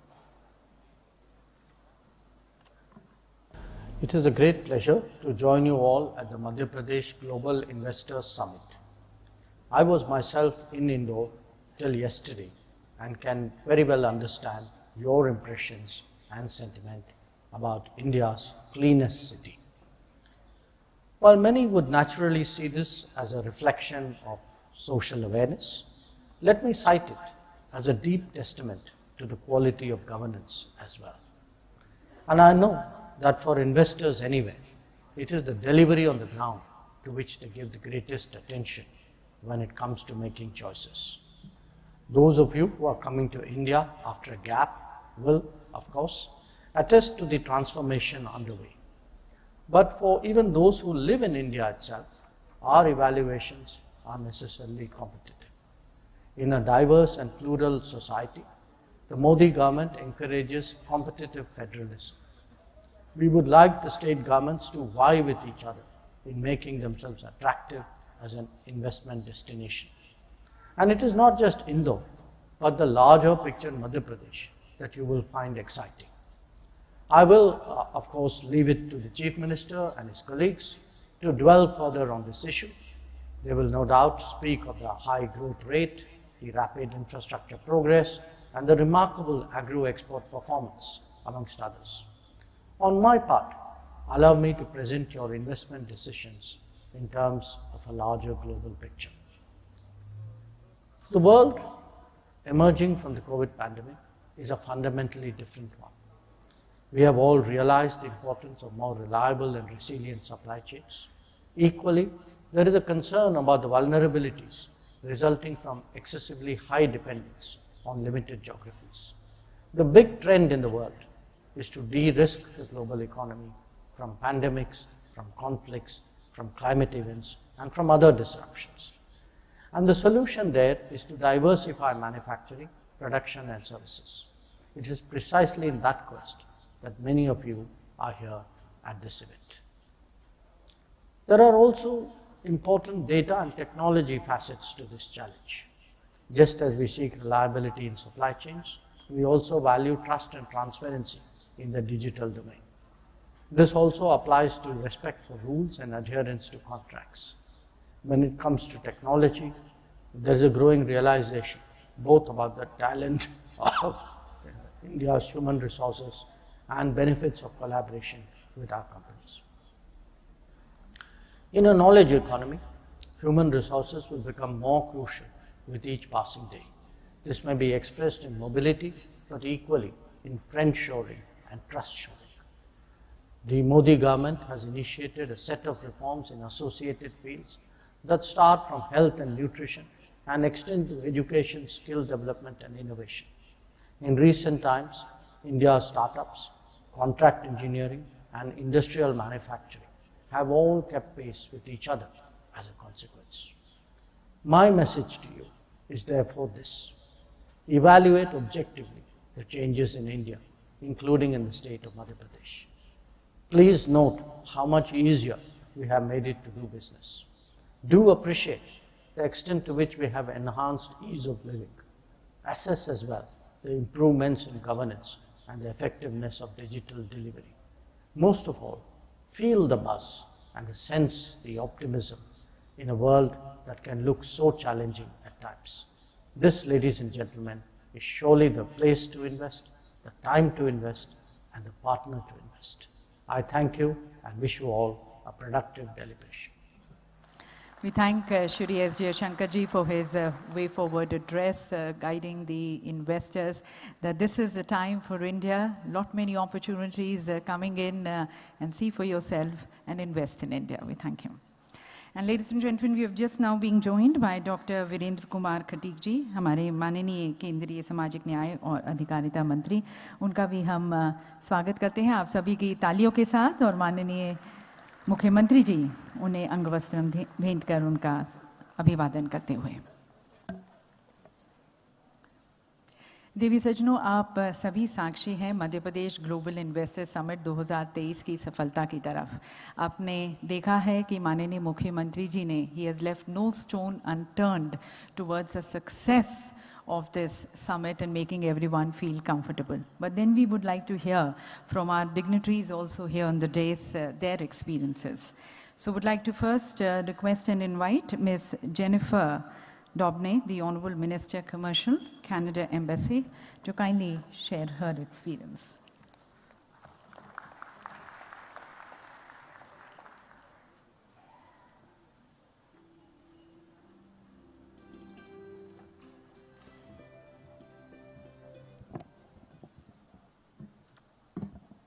Good afternoon. Good afternoon, distinguished guests. I would very much like to thank the Honorable Chief Minister, Shivraj Singh Chauhan, for inviting Canada to be a partner country at Invest Madhya Pradesh Global Investor Summit 2023. Mujhe bukane kai liye na yavad maniye Shivraj Singh Chauhan ji. And I would like to recognize the Honorable Chief Minister for the very business-friendly environment you have created in your state. The dynamism and forward-thinking nature of this Global Investor Summit bodes very well for the future of this state. And I am certain the summit will contribute to bringing more investment to Madhya Pradesh, including from Canada. Canada has a history of business engagement with Madhya Pradesh. We currently have Canadian pension plan investments with a commitment of $115 million for road construction in the state, working with Dilip Buildcon Limited, which is a Madhya Pradesh, a local contractor. We also have the Canadian company Linamar with a casting, forging, and machining manufacturing plant based in Dewas, and they are very active in the automotive sector. We think that such business and investment opportunities are the key to making both our countries more prosperous. We have a commercial relationship with India, which is now approaching $100 billion. And this is led by Canadian portfolio and institutional investment of nearly $70 billion. Canada's pension plans and private investors are helping to build the new India and the new Madhya Pradesh by investing heavily into infrastructure, renewable energy, and real estate. Add to that two-way trade in goods, services, foreign direct investment, and we get to nearly $100 billion in a commercial relationship. But I would say that any economist would look at the relationship between our two countries and conclude that it is actually underperforming. The governments of Canada and India understand that and are acting. Our trade ministers, the Honourable Minister Goyal and the Canadian Minister for International Trade, Minister Ng, relaunched last year negotiations towards an early progress trade agreement, which will be followed by a comprehensive economic partnership agreement. This will provide an opportunity to level the playing field for exporters and importers in both countries. But I would say that business leaders in both countries are not waiting for the governments. They are acting now, and Madhya Pradesh is an excellent environment for them. Now that India has taken the helm of the G20, the world's premier economic forum, Canada will be working shoulder to shoulder with India as we navigate unprecedented global challenges to build a better future for our citizens. Congratulations again to the state of Madhya Pradesh, to the Honourable Chief Minister. Thank you very much for the warm welcome, and good luck in the future. Thank you. Thank you, ma'am. We really value your thoughts and your partnership. And now I would like to invite Ms. Fazila, the Honourable Minister of Social Integration, Mauritius.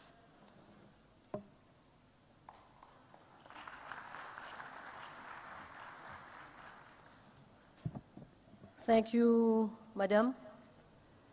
Honorable Chief Minister of Madhya Pradesh, ministers, delegates from across the world, distinguished guests, ladies and gentlemen. Namaskar, Shubh Sawar, good afternoon. इस सम्मेलन में उपस्थित सभी को मेरा नमस्कार। मुझे बहुत गर्व महसूस हो रहा है इस ग्लोबल इन्वेस्टर्स समिट में आकर। ये एक बहुत अचमच है निवेश के बारे में सोच विचार करने के लिए। It brings me an immense pleasure to be in the land of my grandparents who hailed from Surat in our endearing Gujarat. This was in the 19th century.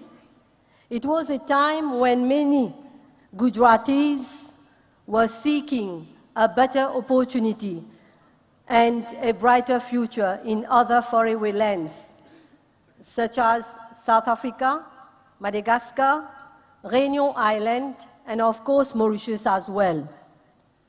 Most of them settled in those countries. So as you can see, I personally share emotional roots with incredible India. My grandfather was only 14 years when he followed the footsteps of his elder brother, who already settled in Mauritius and started business by opening a shop. When the time came for him to get married, he came back to Surat to choose his bride. Then they both returned to Mauritius and continued business. My uncle left Mauritius to settle in South Africa, and my grandparents spread, I must say, the business. The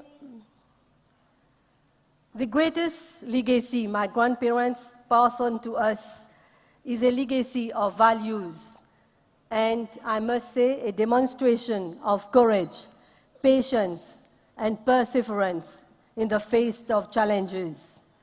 May the Almighty bless their soul. I'm proud to be an Indian diaspora and thank India for all your support and contribution. I'm also delighted to be in Indore. What a wonderful city. I love every bit of Indore. The food is just delicious and gracious hospitality. Once again, I seize this opportunity to thank all of you in Indore. I feel very honored to be present in the Global Investment Summit. Dear friends, the Global Investment Summit is a great occasion for the business community from across the world to meet, connect, contribute, and explore trade and investment opportunities.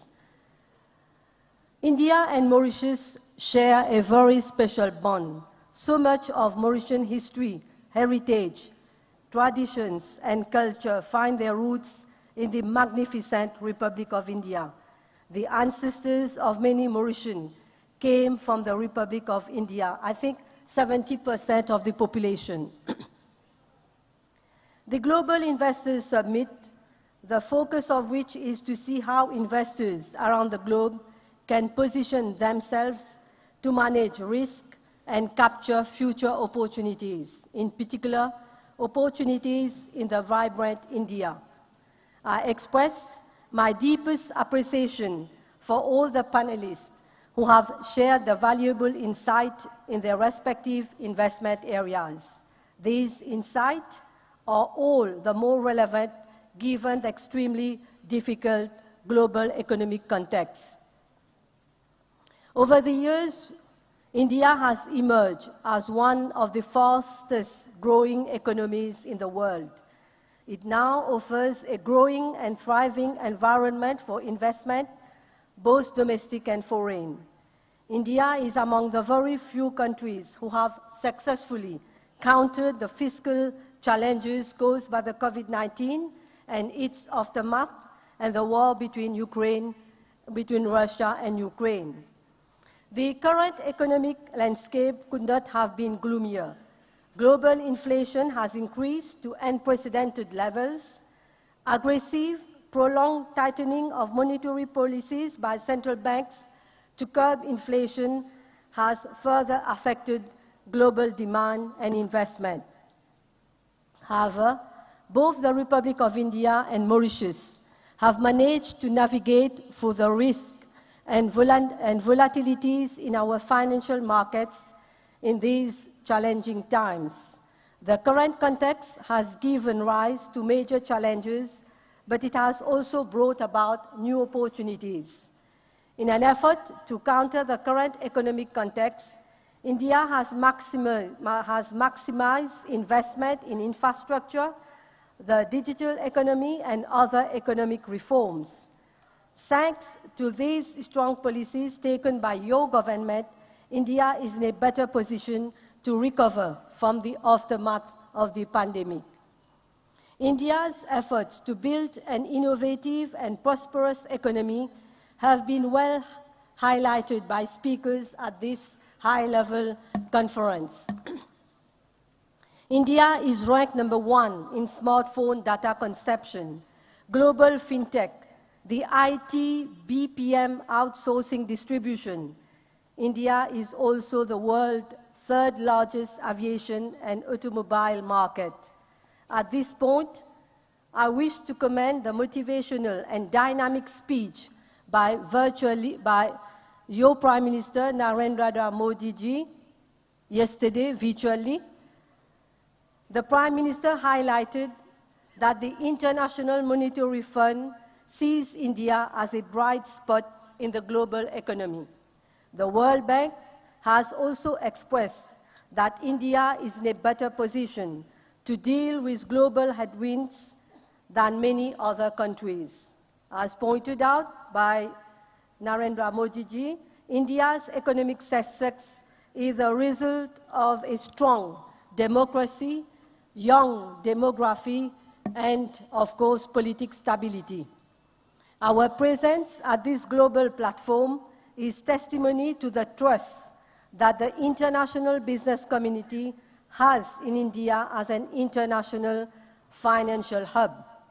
Representatives of around 314 major companies and several countries, including Mauritius, are present at this summit to expand their networks and build new businesses relations with India.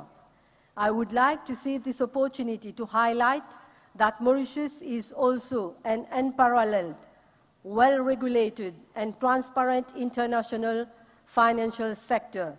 I trust that this platform will have given you all the chance to discover the vibrant investment climate offered by my country.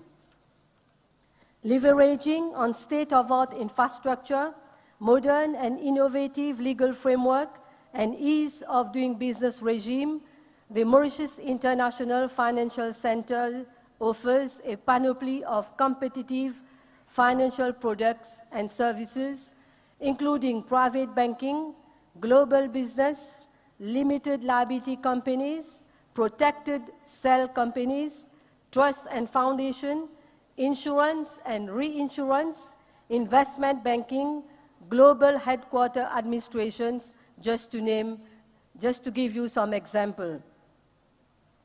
Besides being a sophisticated platform for cross-border investment, the Mauritius International Financial Center is well-centered to play a crucial role to attract investment and promoting prosperity for and across Africa and other continents.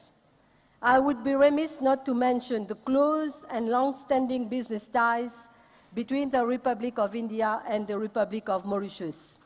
The Republic of India has always been one of the top free trading partners of the Republic of Mauritius, as well as one of our top free sources of foreign direct investment.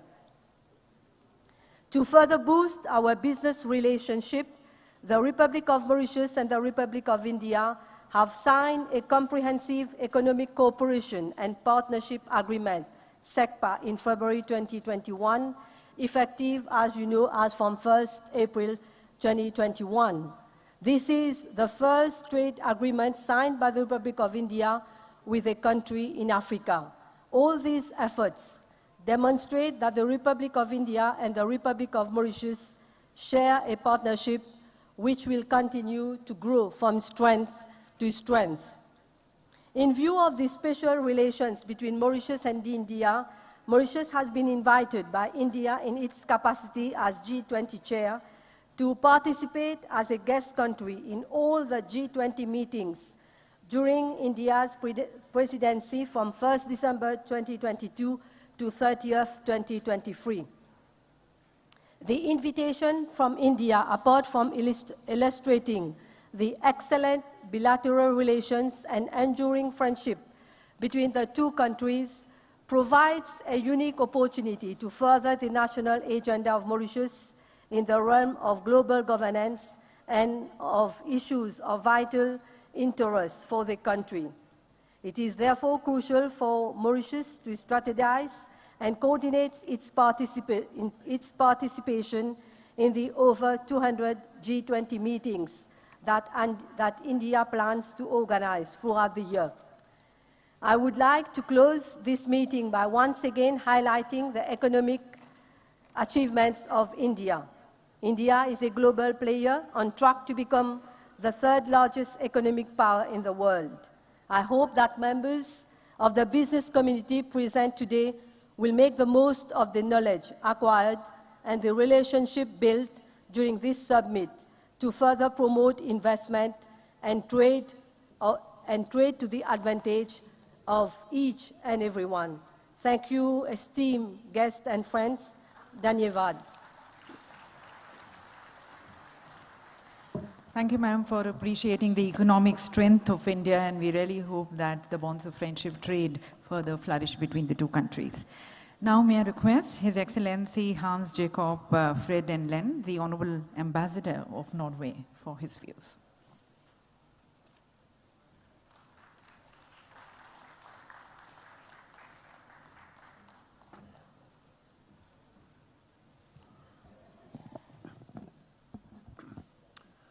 Honorable Chief Minister Shivraj Singh Chauhan, Honorable Ministers, dignitaries, ladies and gentlemen, that's better. First, I would like to thank for a very warm welcome here at Indore, India's cleanest city, and a place where actually you really feel the urge to leave this conference center just to stroll along the very welcoming streets of this city. And I would like to thank you for the invitation to this summit, giving us a chance to discuss how we can bring actually Indian economy forward and the Indian-Norwegian cooperation forward. India is one of the largest and one of the fastest growing economies. India is about becoming the most populated country on this planet. India is the place where actually we need to succeed when it comes to the climate crisis and when it comes to combat poverty and to actually fulfill the Sustainable Development Goals. These elements, the fast-growing economy and our joint global challenges, is why Norway in 2019 formulated an India strategy to see how we actually can improve our cooperation and how we can help each other succeed in our global challenges.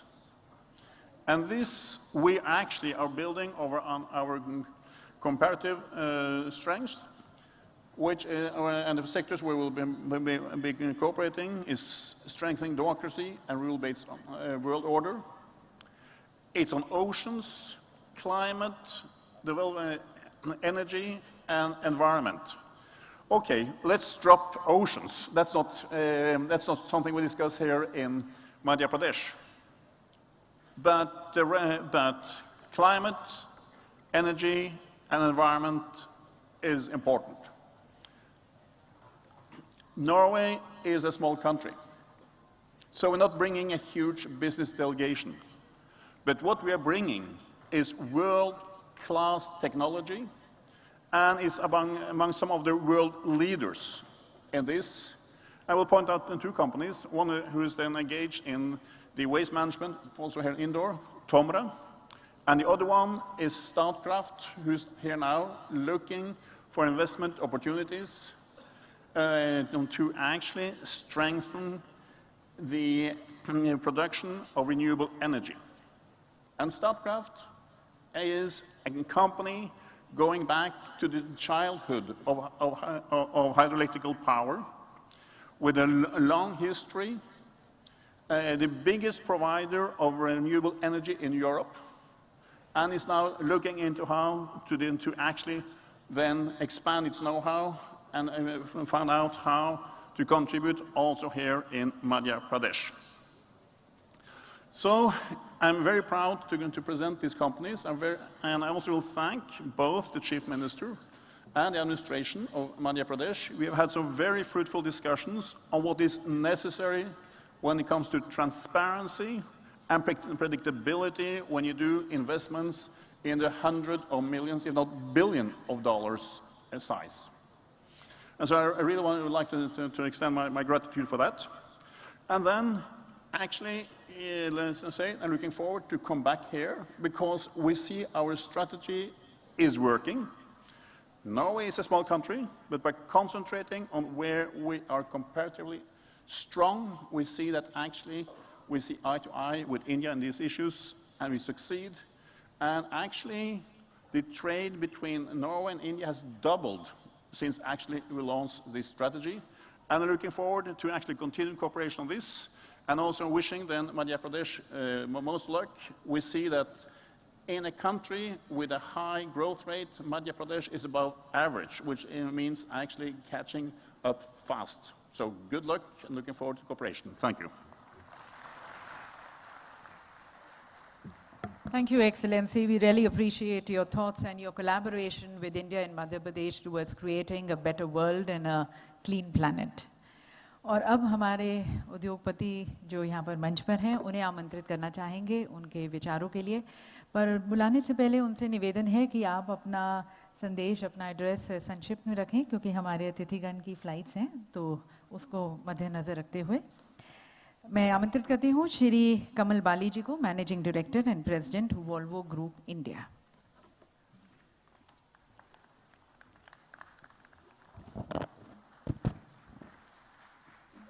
Honorable Chief Minister, Shri Shivraj Ji Chauhan, very senior union ministers from Delhi, ministers and senior officers from the government of Madhya Pradesh, distinguished delegates from overseas, friends from industry, ladies and gentlemen.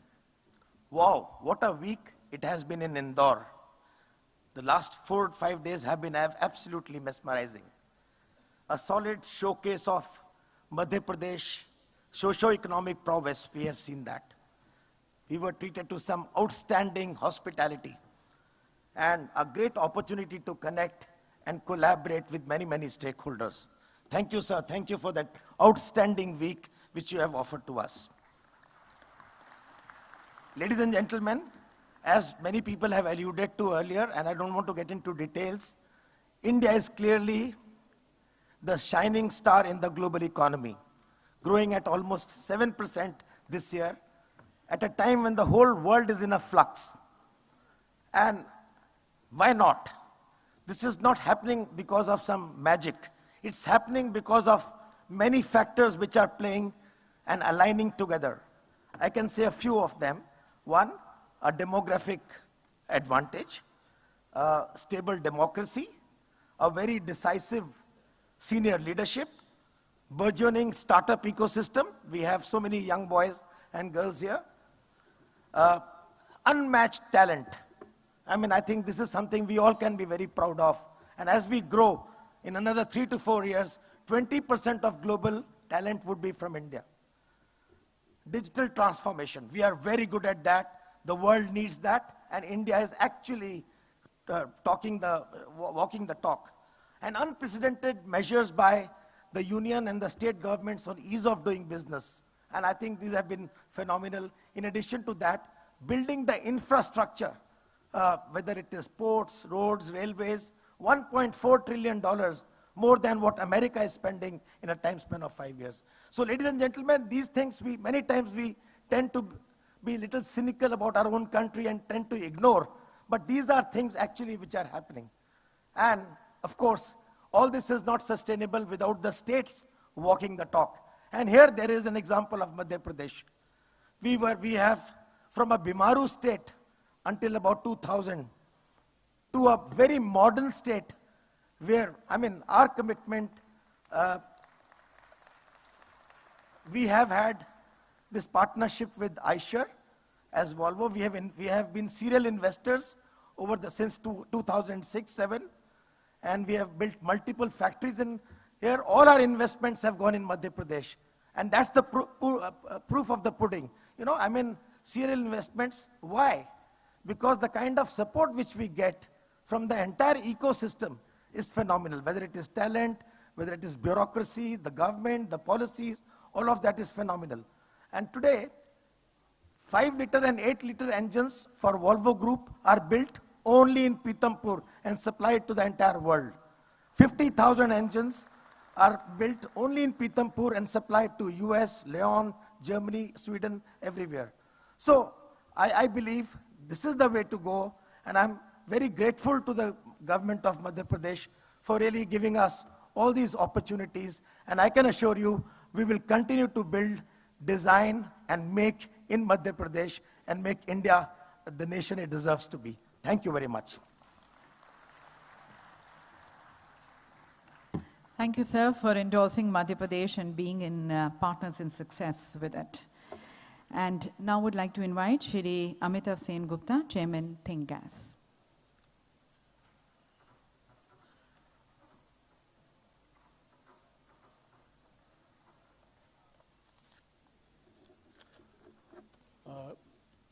Respected Chief Minister Shivraj Singh Chauhan ji, senior leadership from central government,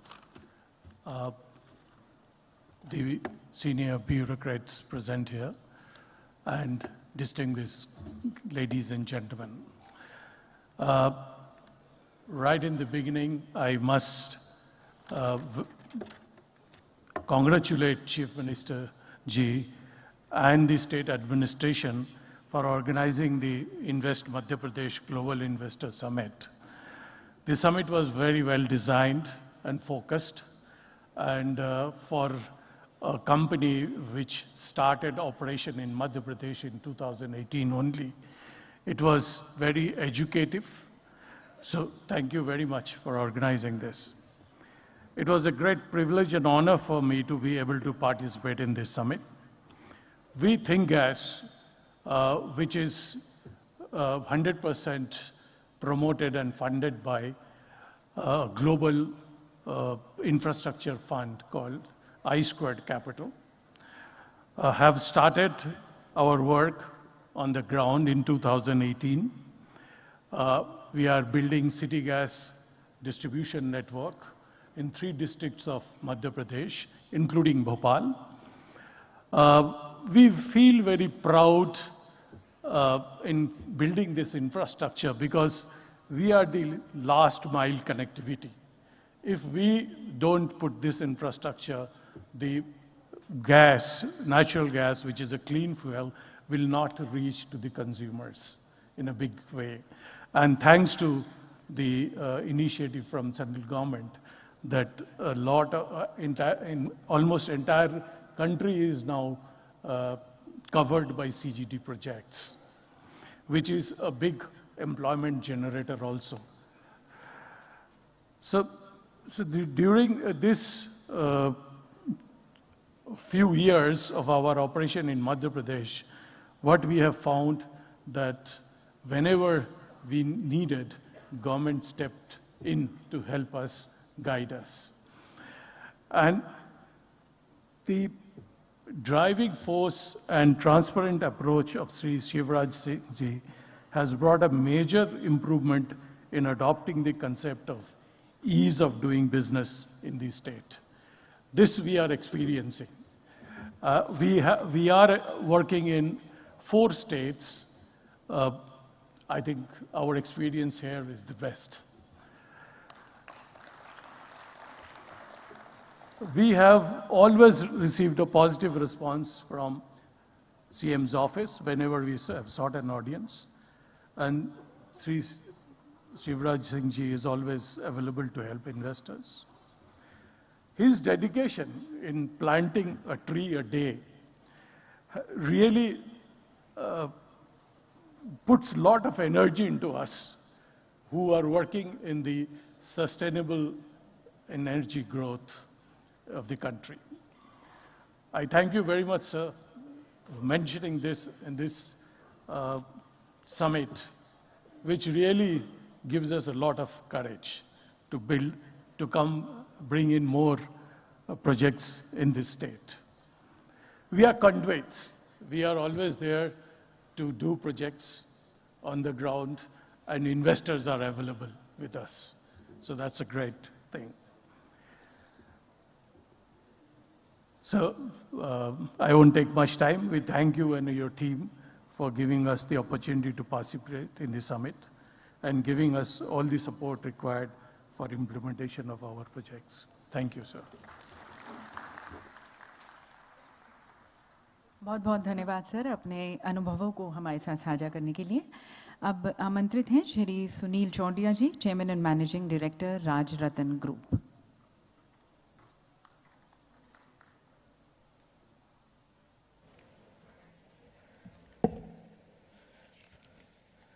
माननीय मुख्यमंत्री श्री शिवराज सिंह जी चौहान, माननीय श्री ज्योतिरादित्य जी सिंधिया, मंच पर विराजित अन्य मंत्रीगण, dignitaries on the dais, dignitaries sitting in the audience, I can see that ये पूरा सभागार बहुत पावरफुल लोगों से भरा हुआ है। मैं यहाँ पर CII वेस्टर्न रीजन को रिप्रेजेंट कर रहा हूँ और मेरा अपना उद्योग भी पीतमपुर में है, तो 2 हैसियत से यहाँ पे बात करूँगा। जनरली हमको CII टॉकिंग पॉइंट्स लिख के दे देता है, पर चूंकि CII की टीम इतनी बिजी थी कि वो शायद देना भूल गई कि क्या बात करनी है, तो मुझे मौका है कि मैं दिल से बात करूँगा। सर, मध्य प्रदेश में पिछले 25 सालों से व्यवसाय कर रहे हैं और जो सपोर्ट हमें गवर्नमेंट का मिला, जो मुख्यमंत्री के ऑफिस का मिला, पिछले 20 सालों में मैंने जो परिवर्तन देखा मध्य प्रदेश में, जब पीतमपुर में उद्योग लगाया था तो जाने में 1.5 से 2 घंटा लगता था, एक ही रास्ता था।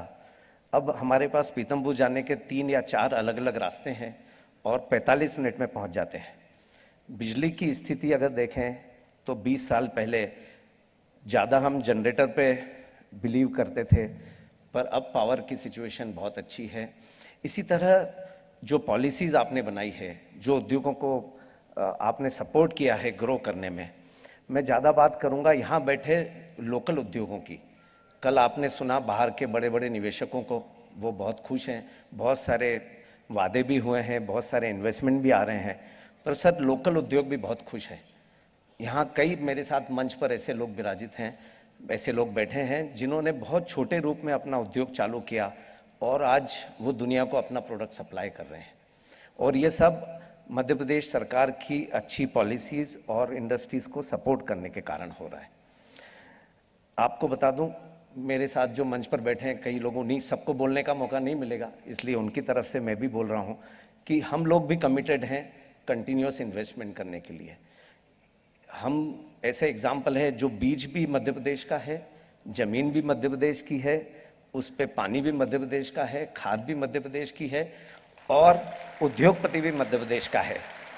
तो आपका आशीर्वाद आगे भी बना रहेगा, हम सफलता के नए आयाम छुएंगे और मध्य प्रदेश की औद्योगिक प्रगति में अपना भी सहयोग करेंगे। कुछ चीज़ें हैं, मैं अपने आप को रोक नहीं पा रहा हूं क्योंकि आज श्री सिंधिया जी भी मंच पर हैं, आप भी हैं। कुछ चीज़ें वर्क इन प्रोग्रेस है जिस पे काम कर रहे हैं। अगर कनेक्टिविटी मध्य प्रदेश की बढ़ जाए तो बहुत अच्छा रहेगा सर। 4-5 स्टेट्स हैं, 4-5 एयरपोर्ट हैं मध्य प्रदेश में जहां पर कनेक्टिविटी की बहुत आवश्यकता है, क्योंकि इंदौर, बॉम्बे, दिल्ली के एयरपोर्ट यूज़ करने में बहुत समय बर्बाद होता है। तो आज अगर कुछ ऐसा प्रण लें हम सब लोग मिलके, और हम उद्योग जगत से आपसे वादा करते हैं कि जो एयरलाइंस यहाँ आएगी वो सक्सेसफुल होगी, उनकी फ़्लाइट्स भरी हुई जाएगी। और अगर 4-5 इंटरनेशनल फ़्लाइट के कनेक्शन श्री सिंधिया जी और आप मिलकर अगले 2-3 महीने में हमें दिलवा दें तो ये मध्य प्रदेश के उद्योगों के लिए एक बहुत बड़ा सपोर्ट होगा। थैंक यू वेरी मच और बहुत बहुत धन्यवाद। मैं GIS से पिछले करीब 12 साल से जुड़ा हूँ। आपके साथ मैंने जापान, कोरिया, सिंगापुर की यात्राएं की है GIS को प्रमोट करने में, मध्य प्रदेश में इन्वेस्टर को बुलाने में। पर इस साल जो सफलता देखी है, जो नए आयाम छुए हैं GIS ने, जो माहौल है, कल हमारे CII के कई मित्रगण थे, इतना खुश थे और सब चाहते हैं कि मध्य प्रदेश में बहुत इन्वेस्टमेंट करें, बहुत ग्रोथ करें। तो अब मध्य प्रदेश की प्रगति को कोई रोक नहीं पाएगा। इतना अच्छा माहौल आपने बनाया है। बहुत बहुत धन्यवाद मुख्यमंत्री जी, थैंक यू वेरी मच।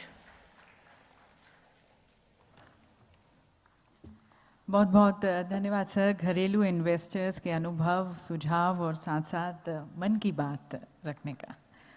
और अब मैं आमंत्रित करती हूँ श्री प्रवीण कंकारिया जी को, मैनेजिंग डायरेक्टर इम्पीटस।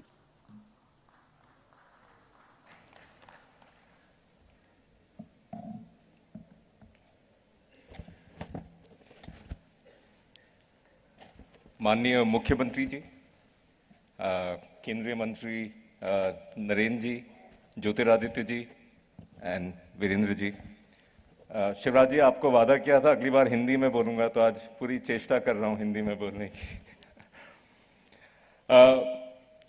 सरकार के सभी मंत्रिमंडल के सदस्य, वरिष्ठ अफसर, पदाधिकारी और सभी दोस्तों को सादर प्रणाम। आज के इस अवसर पर सरकार और प्रशासन की व्याख्या मैं 2 शब्दों से कर सकता हूं। एक है विजन और दूसरी है डिलीवरी। तो दृष्टि और परिणाम, ये दोनों चीजें मुझे देखने को मिली है। मैं भी आपकी तरह सर यहीं से काम शुरू किया था और यहीं पर काम कर रहे हैं, इंदौर से ही अरसे से। तो शिवराज जी, मुझे एक 2008 की एक बात याद आ रही थी। आप मेरे घर सैन फ्रांसिस्को पधारे थे एक बड़ा डेलीगेशन लेके, और कुछ बीच में खाली समय था तो हम गोल्डन गेट ब्रिज पर खड़े हुए थे और आपने वहां से मुड़ के पानी के ऊपर से जो हाई राइज का नजारा दिख रहा था, आपने उसे देखकर कहा था कि काश ऐसा हमारे स्टेट में भी हो जाए। तो आपका सपना काफी कुछ साकार हो गया है। आप इंदौर के अच्छे IT SEZ में देखिए, अच्छे कमर्शियल कॉम्प्लेक्सेस देखिए, तो वो सपना साकार होता दिख रहा है। तो ये प्रूव हो गया है कि आपके तंत्र में विजन और डिलीवरी दोनों की कैपेबिलिटी है, तो वो तो कोई कमी नहीं है। और एक और बात कहूंगा कि हमारी कंपनी इम्पीटस के देश में कई राज्यों में ऑफिसेज हैं। सब जगह हमको पॉलिटिकल लीडरशिप से और ब्यूरोक्रेसी से सपोर्ट मिलता है, पर जो सपोर्ट यहाँ मिलता है, जो एंथुजियाज्म, जो तत्परता से मिलता है और जो विश्वास, ट्रस्ट से मिलता है, वो कहीं और देखने को नहीं मिलता है। फिर थोड़ा आगे आऊंगा शिवराज जी। 10 साल पहले इम्पिटस को प्रदेश के सबसे पहले IT SEZ crystal IT park में पहले यूनिट होने का मौका मिला था और आप आए थे उद्घाटन करने। तो स्टेज पर एक आपकी और मेरी चर्चा हुई थी कि उस समय इंदौर में सिर्फ 2000 लोग IT में काम करते थे और मैंने आपसे एक रिक्वेस्ट की थी कि शिवराज जी क्यों ना मेहनत करी जाए और इसको 1 लाख तक पहुंचाया जाए। और 1 लाख पर मैंने आपसे कहा था कि शायद 10,000 करोड़ साल का नया इन्वेस्टमेंट आ पाएगा, पेरोल का खर्चा आ पाएगा, जो लोकल पैसा नहीं घूम रहा है, वो नया पैसा आएगा। तो आपको खुशी होगी ये जानकर कि मैंने ये सुना है कि 60,000 से ज्यादा IT वर्कर्स हो गए हैं सिर्फ इसी शहर में। तो 1 लाख की मंजिल ज्यादा दूर नहीं है। और देखा जाए तो इंदौर में सब कुछ है जो बेंगलोर में है, गुरुग्राम में है। रोड कनेक्टिविटी है, एयर कनेक्टिविटी है, एविएशन मिनिस्टर है हमारे पास। बहुत शांति प्रिय जगह है, एजुकेशन का बहुत ही अच्छा इंफ्रास्ट्रक्चर है, हेल्थ केयर सिस्टम है, हॉस्पिटैलिटी इंफ्रास्ट्रक्चर अच्छा तैयार हो गया है। यहाँ के लोग नए आइडियाज को स्वीकार करते हैं, एक ओपननेस है यहाँ। ये बहुत बारीकी चीज है बट बहुत मायने वाली चीज है। और यहाँ एक महिलाओं की कद्र बाकी जगह से बहुत ज्यादा है। शायद कारण यह है कि इस शहर की नींव एक महिला ने रखी थी शायद 250 साल पहले। तो शिवराज जी, बेंगलोर में भी किसी ने कुछ दशकों पहले, 3-4 दशक पहले ऐसा कुछ सपना सोचा होगा और आज बेंगलोर कहां पहुंच गया है। तो क्यों ना IT के इस नए दौर के लिए हम भी ऐसा ही सोचें कि मध्य प्रदेश, और मध्य प्रदेश का सबसे जो ज्यादा IT में आगे बढ़ रहा है शहर है इंदौर है। किसी एक शहर को लेके आप नया प्रण बनाएं कि हम IT के इस नए दौर में इसको बहुत ही महत्वपूर्ण सेंटर बनाएंगे। ये कोई सिर्फ सस्ती आउटसोर्सिंग की जगह नहीं रहेगी। यहाँ पे अच्छा तगड़ा इनोवेशन वाला काम होगा और उसके लिए हमको जो भी पॉलिसीज में चेंजेस करने होंगे, जो भी मेहनत करनी होगी, वो हमें करनी चाहिए, क्योंकि हमारी फाउंडेशन ले हो गई है, हमारी नींव हो गई है, जो सबसे मुश्किल काम होता है। अब सिर्फ मंजिलें बनानी है ऊपर। तो आपसे वापस दरख्वास्त करूंगा कि हमारा प्लेन रनवे पे तेजी से दौड़ रहा है, रफ्तार पकड़ रहा है और टेक ऑफ के लिए तैयार है। तो पूरी मेहनत से इसको, इस स्टेट को एक IT के वर्ल्ड में एक बहुत ही महत्वपूर्ण जगह बनाई जाए। और मैं ये खाली बात नहीं कर रहा हूँ, हमारी कंपनी, मैं सिलिकॉन वैली में रहता हूँ, पर हमारी कंपनी का सारा इनोवेशन इंदौर से होता है। हम दर्जनों पैटेंट फाइल कर चुके हैं इंदौर से, और ऐसे वैसे पैटेंट भी नहीं है, एकदम डेफिनेटिव पैटेंट है। तो शिवराज जी, प्लीज आप पूरी मेहनत करें इसमें, और हमारा सबका सहयोग है आपके साथ।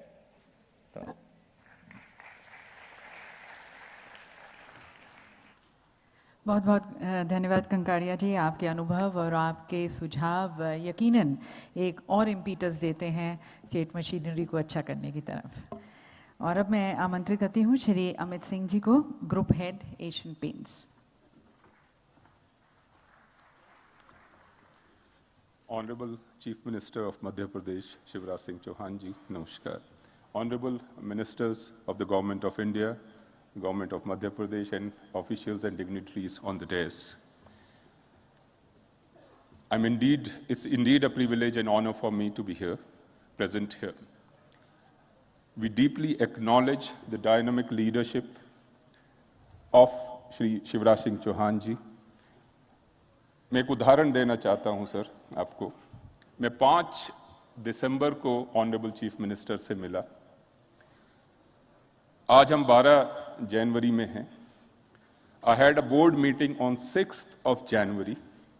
Before that, we worked as a team with your department, with your officers, sir. I've been instrumental in many investments globally and in India. It is unprecedented to see the layout and a letter in my hand before the board meeting. It's highly commendable. I haven't seen this. This is unprecedented, sir. This explains the dynamism and where Madhya Pradesh is today. I would touch upon one more element here. Speed of decision making definitely contributes significantly towards ease of doing business, and we as a country are growing it, and it is led by Madhya Pradesh, as Secretary DPIIT sitting over here as well. Every responsible corporate today looks at ESG when we look at globally, and the global investors also are looking at India in that sense. I saw in the last 2 days, and I heard your speech very, very, I would say, thoughtfully. You highlighted each and every element of that framework, sir. Environment, sustainability, and governance, inclusive growth, sustainable growth. This is the element that we all look at today as global responsible corporates when we look at investments. Thank you so much for having that vision incorporated into your industrial policy as well, and thought and vision, sir. With these limited words, thank you so much. It was indeed a privilege to be here. Thank you, sir. बहुत बहुत धन्यवाद sir, और हम अपने सभी industrialist का धन्यवाद करना चाहेंगे, ना केवल अपने अनुभवों को हमारे साथ साझा करने का, पर साथ साथ कंस्ट्रक्टिव सजेशंस भी देने का, and that reflects the sense of ownership and love and respect which they feel towards their Karam Bhumi and towards the Honorable Chief Minister. So thank you to them. And now देवी सज्जनों आमंत्रित करना चाहेंगे हमारे राजनेताओं और हमारे अतिथिगण के विचारों को और उनके पथ प्रदर्शक संदेश को। सबसे पहले मैं निवेदन करना चाहूँगी माननीय श्री फगन सिंह कुलस्ते जी से, हमारे माननीय केंद्रीय ग्रामीण विकास व इस्पात मंत्री, उनसे निवेदन है।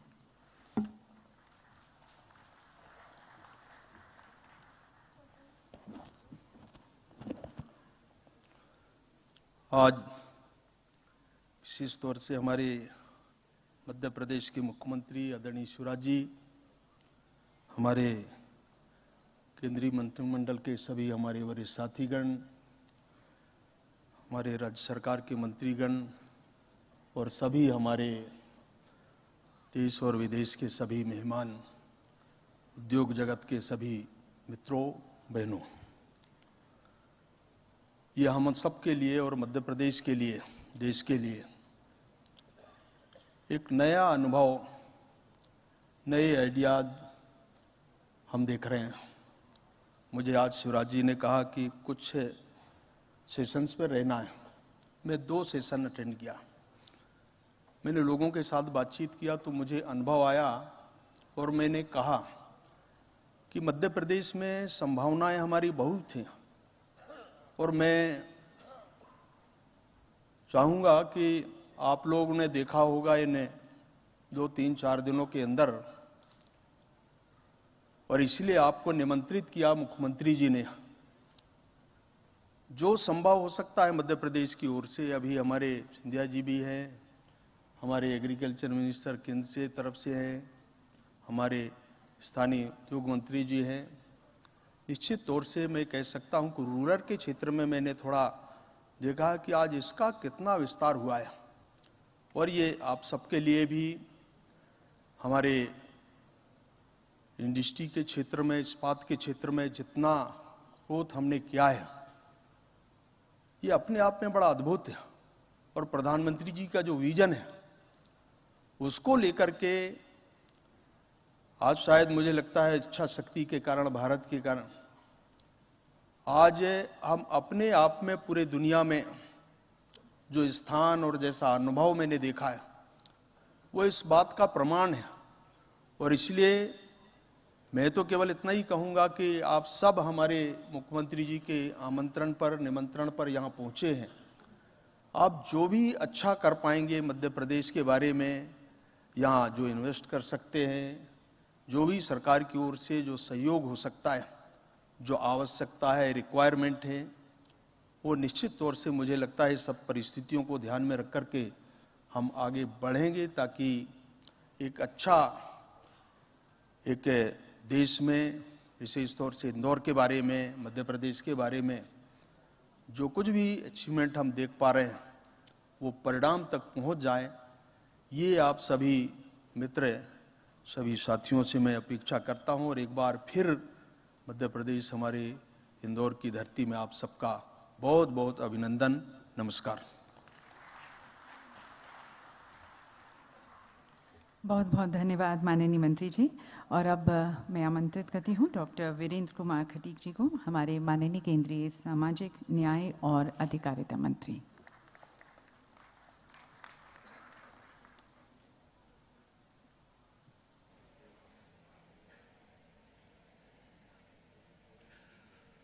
मध्य प्रदेश इन्वेस्टर्स समिट के संयोजक, मध्य प्रदेश के हमारे यशस्वी मुख्यमंत्री सम्मानीय शिवराज सिंह चौहान जी, जिनके कुशल मार्गदर्शन में पिछले अनेक वर्षों से ये आयोजन किया जा रहा है। इस कार्यक्रम में हमारे बीच में उपस्थित हमारे केंद्रीय मंत्रिमंडल में वरिष्ठ साथीगण, सम्मानीय नरेंद्र सिंह तोमर जी, सम्मानीय ज्योतिरादित्य सिंधिया जी, हमारे केंद्रीय राज्य मंत्री भाई फग्गन सिंह कुलस्ते जी, विभिन्न देशों से आए हुए हमारे सम्मानीय अतिथिगण। मैं जब सुन रहा था तो हमारे विदेशों से आए हुए प्रतिनिधियों ने, हमारे उद्योगपतियों ने जिस तरह से मध्य प्रदेश में सम्मानीय शिवराज सिंह चौहान जी के द्वारा इन्वेस्टर समिट की शुरुआत की गई, और आज जिस विश्वास के आधार पर यहाँ पर जनप्रतिनिधियों ने, उद्योगपतियों ने अपनी बात रखी कि यहाँ पर आज से 20 साल पहले क्या स्थितियाँ थीं और आज उन स्थितियों में किस तरह का बदलाव आया है। सिर्फ सपने देखना ही नहीं, बल्कि सपनों को साकार करने में रातों की नींद को छोड़ करके मध्य प्रदेश को इन्वेस्टर्स के क्षेत्र में आगे बढ़ाने के लिए किस तरह से एक्सपर्ट की सलाह लेकर, विशेषज्ञों का सलाह लेकर, और मध्य प्रदेश में हम कैसे इन्वेस्टमेंट के क्षेत्र को आगे बढ़ा सकते हैं, उसका प्रत्यक्ष उदाहरण आज मैं इंदौर में देख रहा हूं कि इतनी बड़ी संख्या में कई राज्यों में भी जाने का अवसर मिला। इस तरह के इन्वेस्टर समिट होते हैं, उसमें एमओयू होते हैं, लेकिन वो एमओयू केवल कागजों पर सिमट के रह जाते हैं। पर हमारे यशस्वी मुख्यमंत्री सम्मानीय शिवराज सिंह चौहान जी के द्वारा जो प्रयास किए गए, उन प्रयासों का परिणाम है कि सभी के द्वारा इस बात का विश्वास व्यक्त किया गया कि मध्य प्रदेश में अपार संभावना है। हर क्षेत्र में, टेक्नोलॉजी के क्षेत्र में, साइंस के क्षेत्र में, मेडिकल के क्षेत्र में, एग्रीकल्चर के क्षेत्र में, हर क्षेत्र में अपार संभावना है। और सम्मानीय शिवराज सिंह चौहान जी के द्वारा जिस तरह से सकारात्मक परिस्थितियां यहां निर्मित करके, चाहे वो जगह उपलब्ध कराने की बात हो, चाहे टैक्स रिलेक्शन देने की बात हो, और कागजी कार्रवाई में प्रशासनिक सहयोग की बात हो, हर क्षेत्र में सम्मानीय शिवराज सिंह जी के नेतृत्व में हमारे मध्य प्रदेश के हमारे सभी अधिकारियों के द्वारा जिस तरह से इन्वेस्टर्स को सहयोग करने का जो कदम बढ़ाए गए हैं, उन्हीं के परिणाम स्वरूप मध्य प्रदेश आज इन्वेस्ट के क्षेत्र में काफी तेजी से आगे बढ़ रहा है। और न केवल देश में बल्कि दुनिया के भी निवेशकों को आज भारत में, मध्य प्रदेश में आकर्षित करने में भी सफल हो रहा है। मैं ऐसे आयोजन को करने के लिए सम्मानीय शिवराज सिंह जी को मैंने देखा है कि कोई एक संकल्प लेना, उस संकल्प को पूरा करने में वो दिन रात किस तरह से अपना पूरा समग्र कंसंट्रेशन करके उसके पीछे लग जाते हैं, और उनके पीछे लगने के कारण ही बाकी सारी टीम भी उनके साथ में चल पड़ती है। और जब टीम चल पड़ती है तो हमारे उद्योगपति जो पीछे बैठे हुए हैं, सभी ने इस बात को कहा है, कुछ चीजों को आज के स्तर और अगर बढ़ाने के लिए कदम बढ़ाए जाते हैं तो मध्य प्रदेश हिंदुस्तान में इंडस्ट्री के क्षेत्र में, टेक्नोलॉजी के क्षेत्र में, साइंस के क्षेत्र में, एग्रीकल्चर के क्षेत्र में एक सबसे विकसित प्रदेश के रूप में अपनी निश्चित स्थान आने वाले समय में निश्चित रूप से बनाने में सफल होगा। मेरी आप सभी को बहुत बहुत शुभकामनाएं, बहुत बहुत बधाइयां। बहुत बहुत धन्यवाद माननीय मंत्री जी, आपकी शुभकामनाओं के लिए और आपके पथ प्रदर्शक संदेश के लिए। और अब आमंत्रित करते हैं श्री ज्योतिरादित्य सिंधिया जी को, हमारे माननीय नागरिक उड्डयन और इस्पात केंद्रीय मंत्री।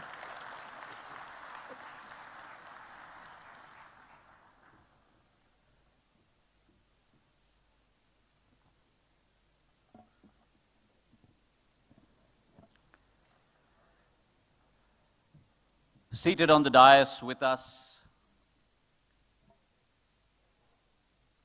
a true son of the soil, the first citizen of our state, our industrious Chief Minister, Adarniya Shivraj Singh Chauhan ji,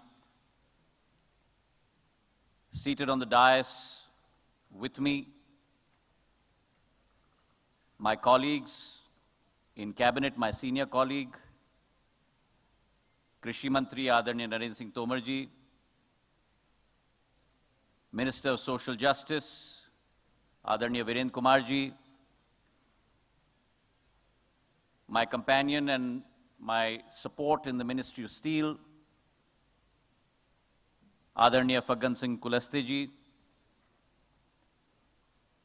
our Minister from Mauritius, present here in Madhya Pradesh, Mrs. Faisal, our Industry Minister, Rajvardhan Singh ji Dattigaon, members of the Madhya Pradesh Cabinet seated before me, our partners in growth, our partners in charting the destiny of our state, members of missions present here today, members of the industrial fraternity present on the stage, and ladies and gentlemen. Let me at the outset welcome you all to the heart of incredible India, our Madhya Pradesh.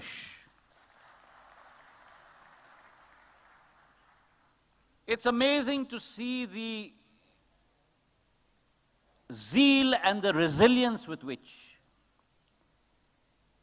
industry in India has bounced back to a strong recovery. We have been faced with probably one of the most trying times in the history of mankind. And India has emerged. She has emerged stronger. She has emerged with greater potential and greater opportunity. Government has been extremely committed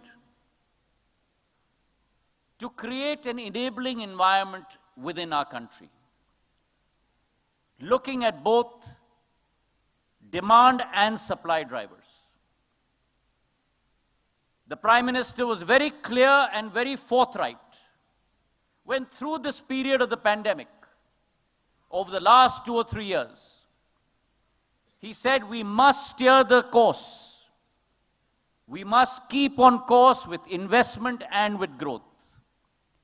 And as a result of which, under the leadership of Prime Minister Narendra Modi ji, today India is experiencing the highest growth rate in the world that has ever been experienced today. When we talk about demand and supply drivers, on the demand side, we are looking at easing the ways to do business, concentrating on logistics, enabling manufacturing, and most importantly, capacity building. मानव संसाधन की श्रृंखला को बढ़ाने का कार्य प्रधानमंत्री जी कर रहे हैं. And if you look at the supply side, under the leadership of the Prime Minister, we have been very clear that it has to be government-led investment growth. And therefore, close to a 10 lakh crore capex program annually by Government of India under the leadership of Prime Minister Narendra Modi. But as we forge ahead, it's equally important to make sure that all of India progresses together. संयुक्त विकास, समृद्धि संयुक्त रूप से हो, इस संकल्प के साथ प्रधानमंत्री जी कार्य कर रहे हैं. And that is why across the board, from state governments to central governments, ensuring that we create a safety net for the economically disadvantaged in our country and make sure that they are partners in that progress.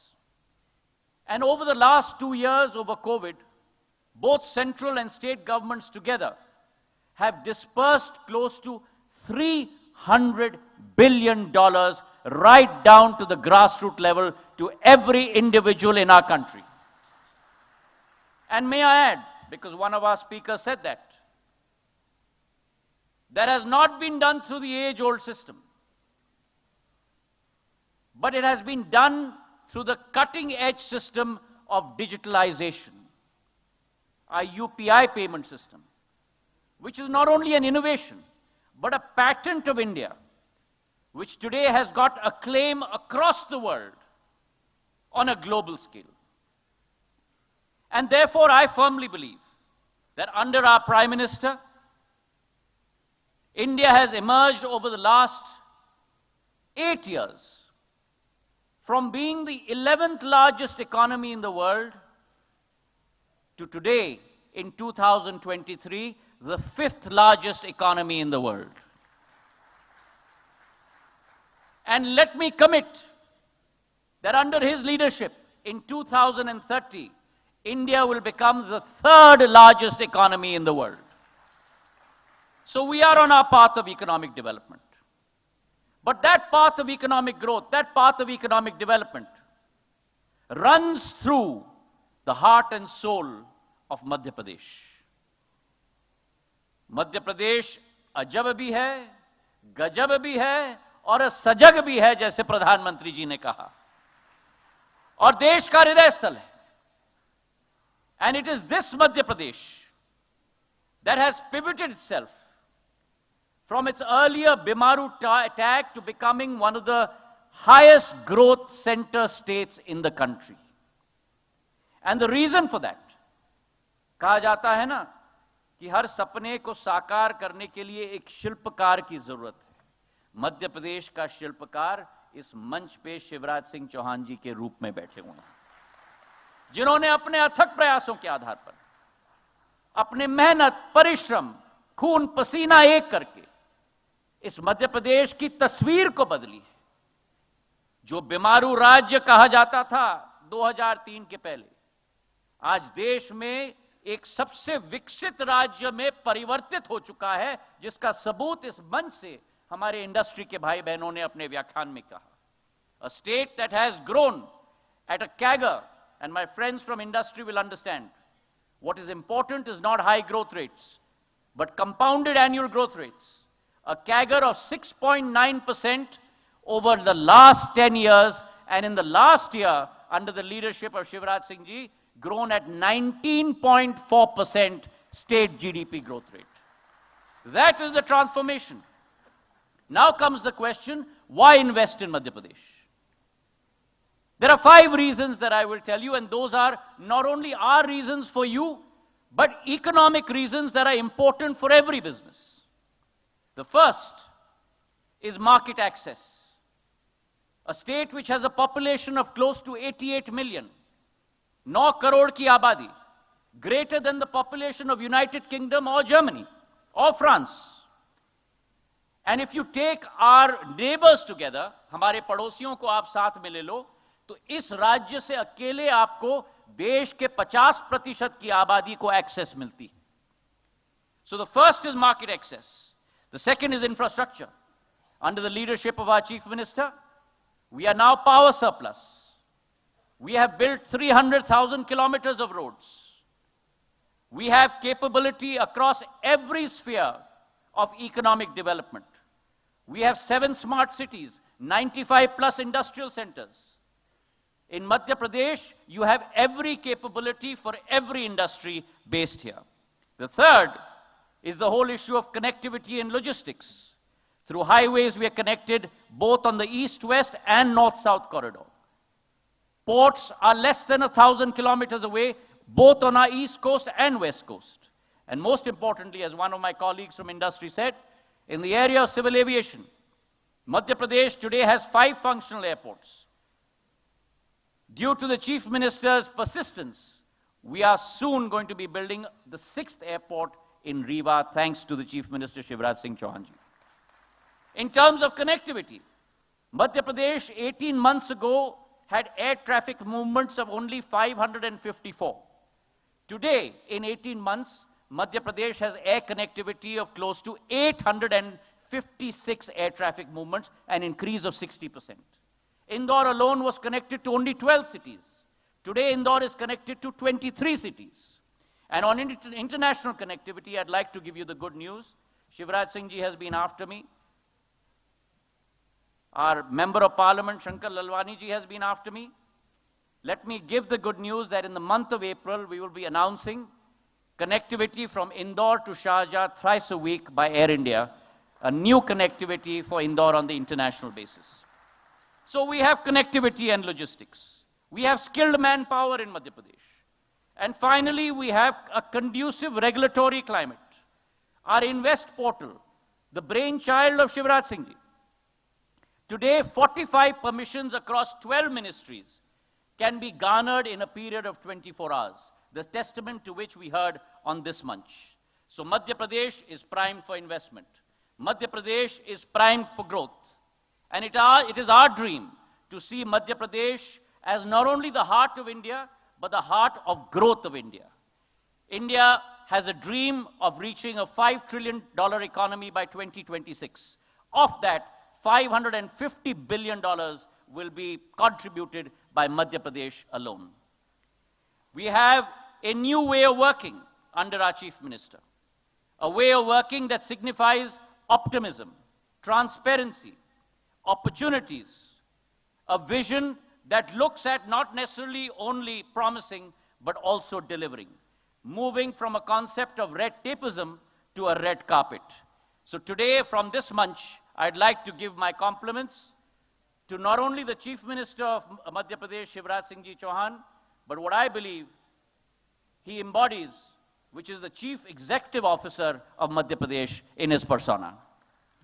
Finally, ladies and gentlemen, let me say this, that when you look at Madhya Pradesh, invest for the long haul, invest for the long term. Because as we believe in business, we look at ROI, return on investment. And that ROI in Madhya Pradesh is given to you by 4 factors. BEAM, the best entrepreneurial talent. Along with that, an environment of innovation.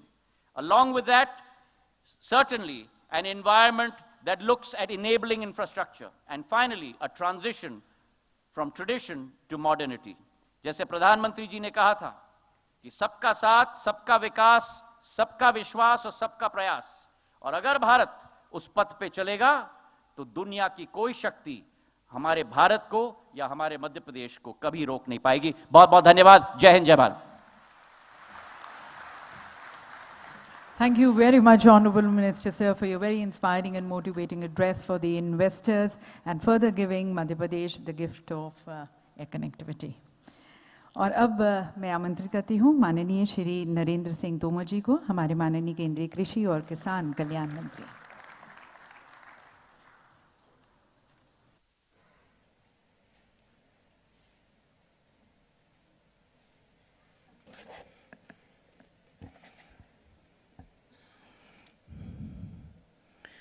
आज के इस ऐतिहासिक अवसर पर हम सब के मध्य विराजमान मध्य प्रदेश राज्य के यशस्वी और लोकप्रिय मुख्यमंत्री माननीय श्री शिवराज सिंह चौहान जी, केंद्र सरकार में मंत्री माननीय श्री ज्योतिरादित्य सिंधिया जी, माननीय श्री डॉक्टर वीरेंद्र कुमार जी, राज्य मंत्री फग्गन सिंह कुलस्ते जी, राज्य के उद्योग मंत्री राज्यवर्धन सिंह जी, इकबाल सिंह जी, मनीष सिंह जी, एम्बेसडर्स, अन्य देशों के मंत्रीगण, उद्योग संगठनों के प्रतिनिधि और इस मौके पर उपस्थित सभी इस पूरे कार्यक्रम में भाग लेने के लिए और गरिमा प्रदान करने के लिए पधारे सभी महानुभाव बहनों और भाइयों, नया वर्ष प्रारंभ हुआ है. मैं नए वर्ष की आप सबको भारत सरकार की ओर से भी, अपनी ओर से भी बहुत बहुत शुभकामनाएं देता हूं.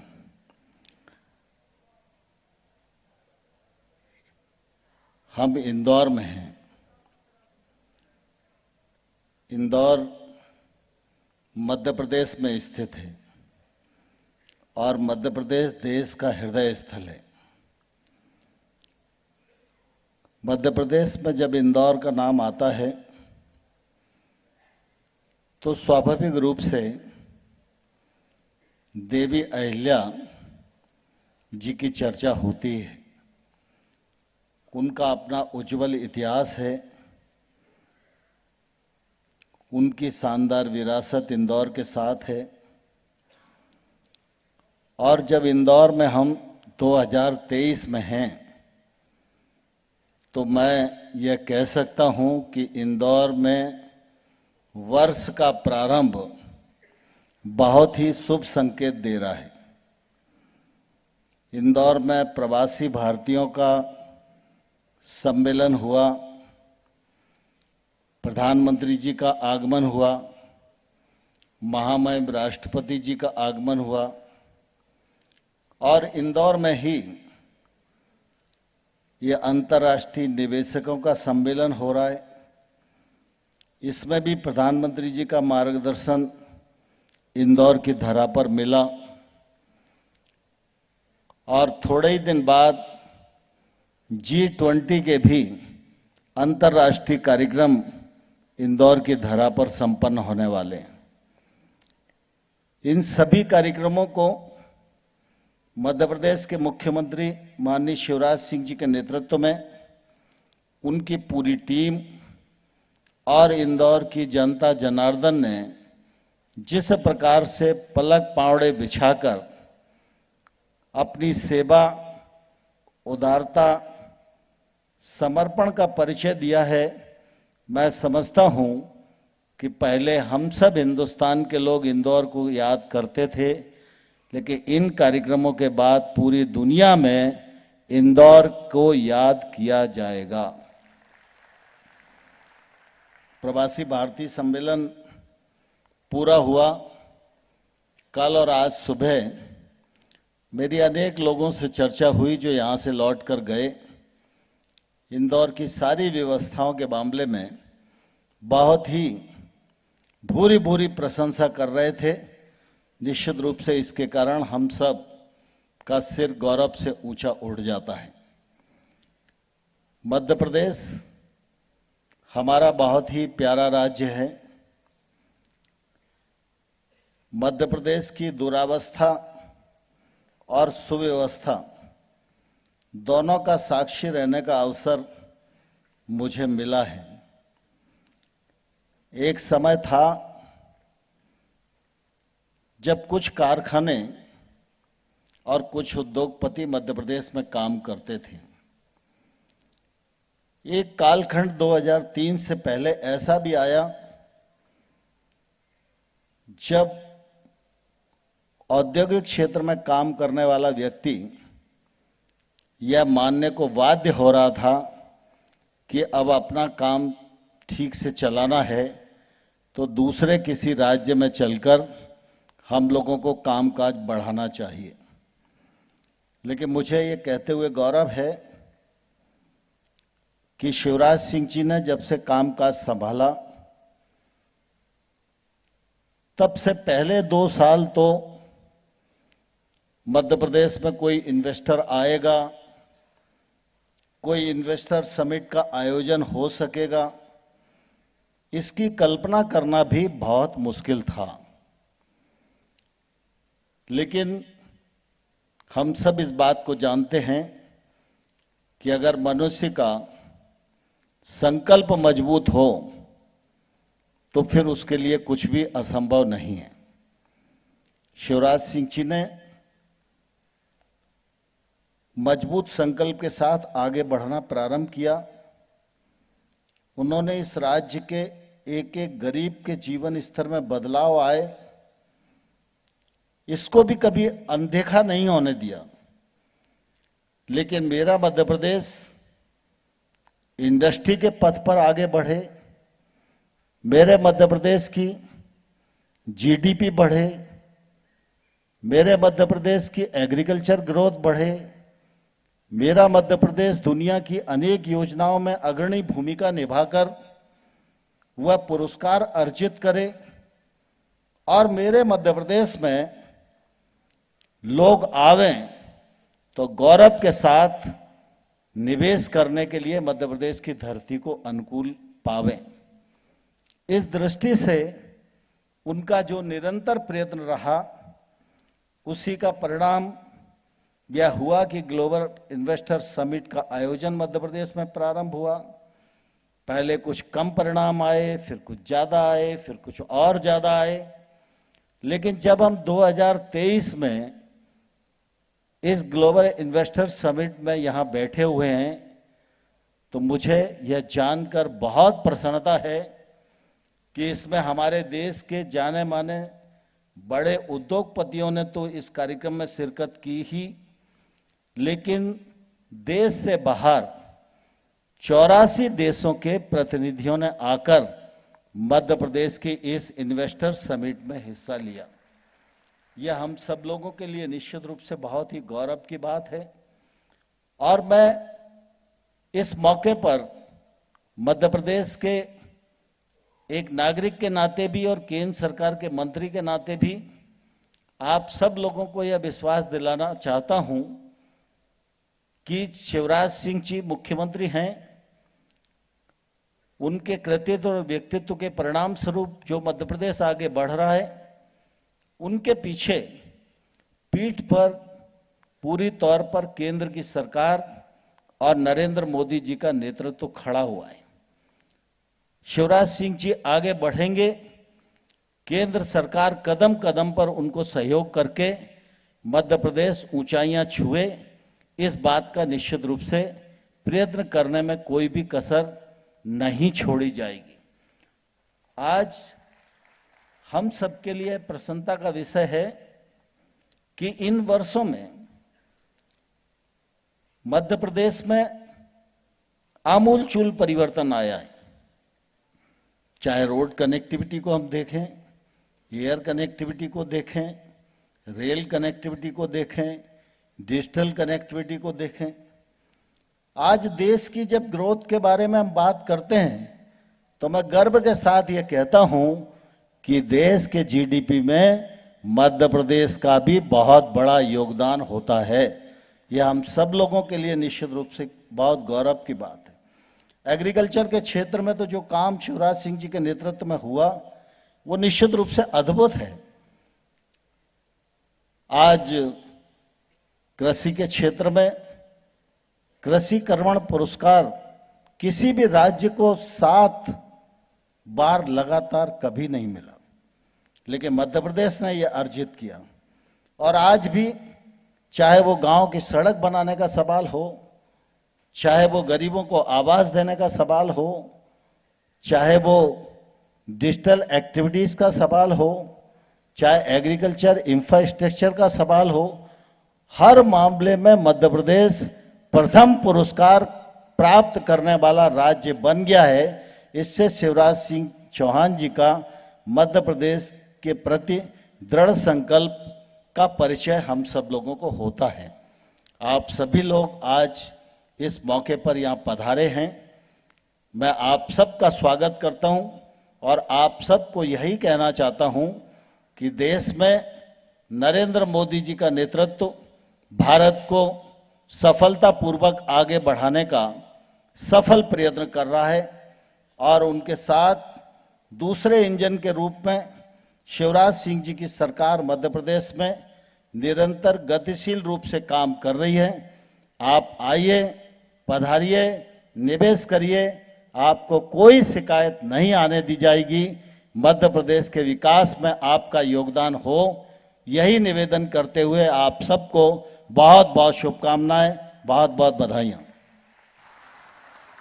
बहुत बहुत धन्यवाद माननीय मंत्री जी, आपके प्रोत्साहन भरे संदेश के लिए, आपकी शुभकामनाओं के लिए। And ladies and gentlemen, we heard from everyone present here today on the dais and also from the audience that Honorable Chief Minister Sir Shri Shivraj Singh Chauhan ji is a shining example of what a committed person can do. सभी ने कहा कि जब माननीय मुख्यमंत्री जी ने 2005 में बागडोर संभाली मध्य प्रदेश की, तब इसे बीमारू राज्य के रूप में जाना जाता था और कहते हैं कि तब उस समय सड़क पर गड्ढे ज़्यादा होते थे और रास्ता कम। And now we've heard that today under his leadership, Madhya Pradesh आज भारत के उज्जवल भविष्य का एक नवरत्न है और ये इसलिए पॉसिबल हो पाया है क्योंकि अथक प्रयास करते आए हैं माननीय मुख्यमंत्री जी। उनको यहाँ पर बुलाते हुए मैं हरिवंश राय बच्चन की कुछ कविता की कुछ पंक्तियाँ यहाँ पर कहना चाहूँगी जो बहुत सटीक बैठती हैं हमारे माननीय मुख्यमंत्री जी पर। तू ना थकेगा कभी, तू ना थमेगा कभी, तू ना मुड़ेगा कभी, कर शपथ कर शपथ कर शपथ, अग्निपथ अग्निपथ अग्निपथ।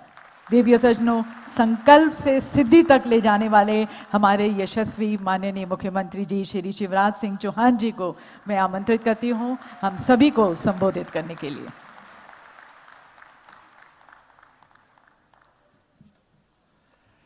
थका तो नहीं हूं अभी,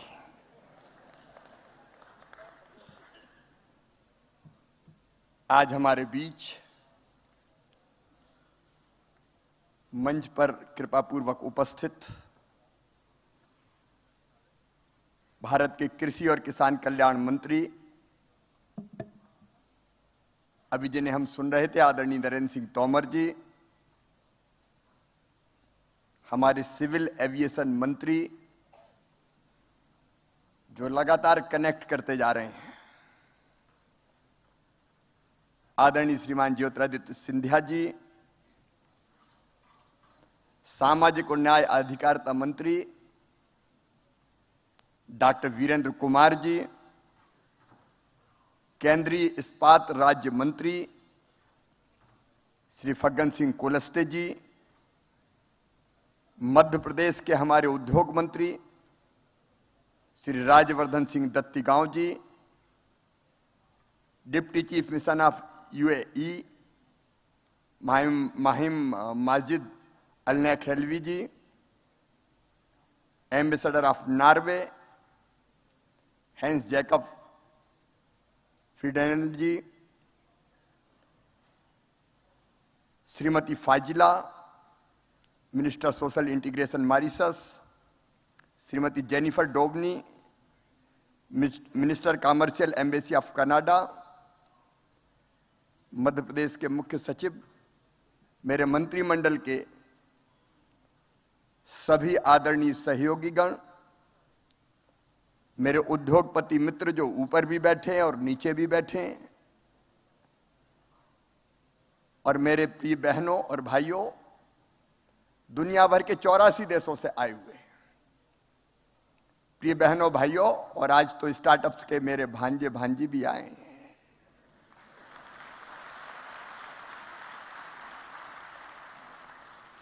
हमारे आदरणीय केंद्रीय मंत्री अभी बोल रहे थे, देखो अगर इनका साथ ना होता, अकेले मैं नहीं, प्रधानमंत्री श्रीमान नरेंद्र मोदी जी का मार्गदर्शन, उनकी विजनरी लीडरशिप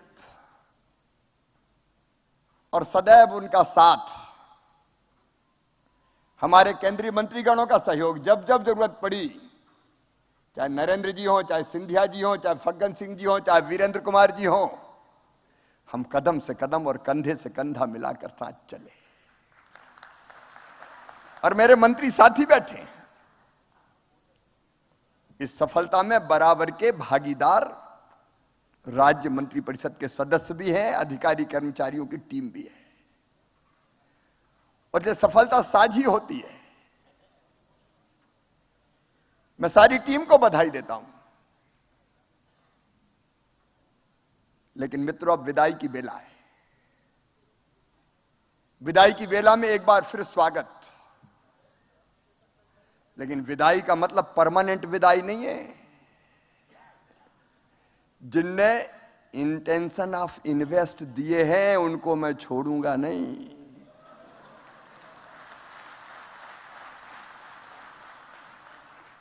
और जिनने नहीं दिया उनके भी पकड़ेंगे हम। मध्य प्रदेश ऐसा राज्य है कि या तो उंगली पकड़ता नहीं है, और पकड़ ली तो फिर आसानी से छोड़ता नहीं है।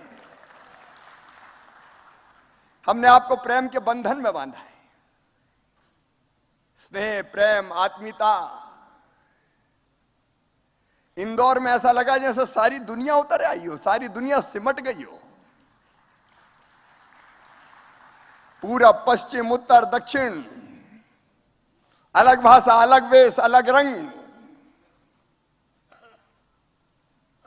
लेकिन सब मिलके एक हो गए। इंदौर का रंग ही अलग जम गया। और जिस आत्मीयता से, जिस प्रेम से दुनिया के 84 देशों के लोग मिले, वो अद्भुत है।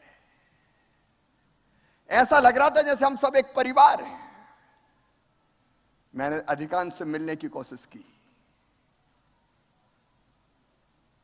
मैं माफी चाहता हूं, मैं सबसे नहीं मिल पाया, लेकिन यथासंभव कोशिश की कि कोई निराश ना जा पाए। अब मैं तो दुबला पतला आदमी हूं, हाथ मिला मिला के ही हाथ दुखने लगे।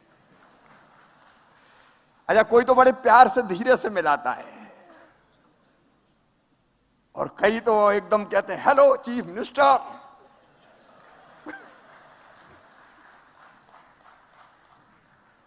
लेकिन अद्भुत प्यार है। और सचमुच में मुझे लगता है कि यही भारत के संस्कार भी है।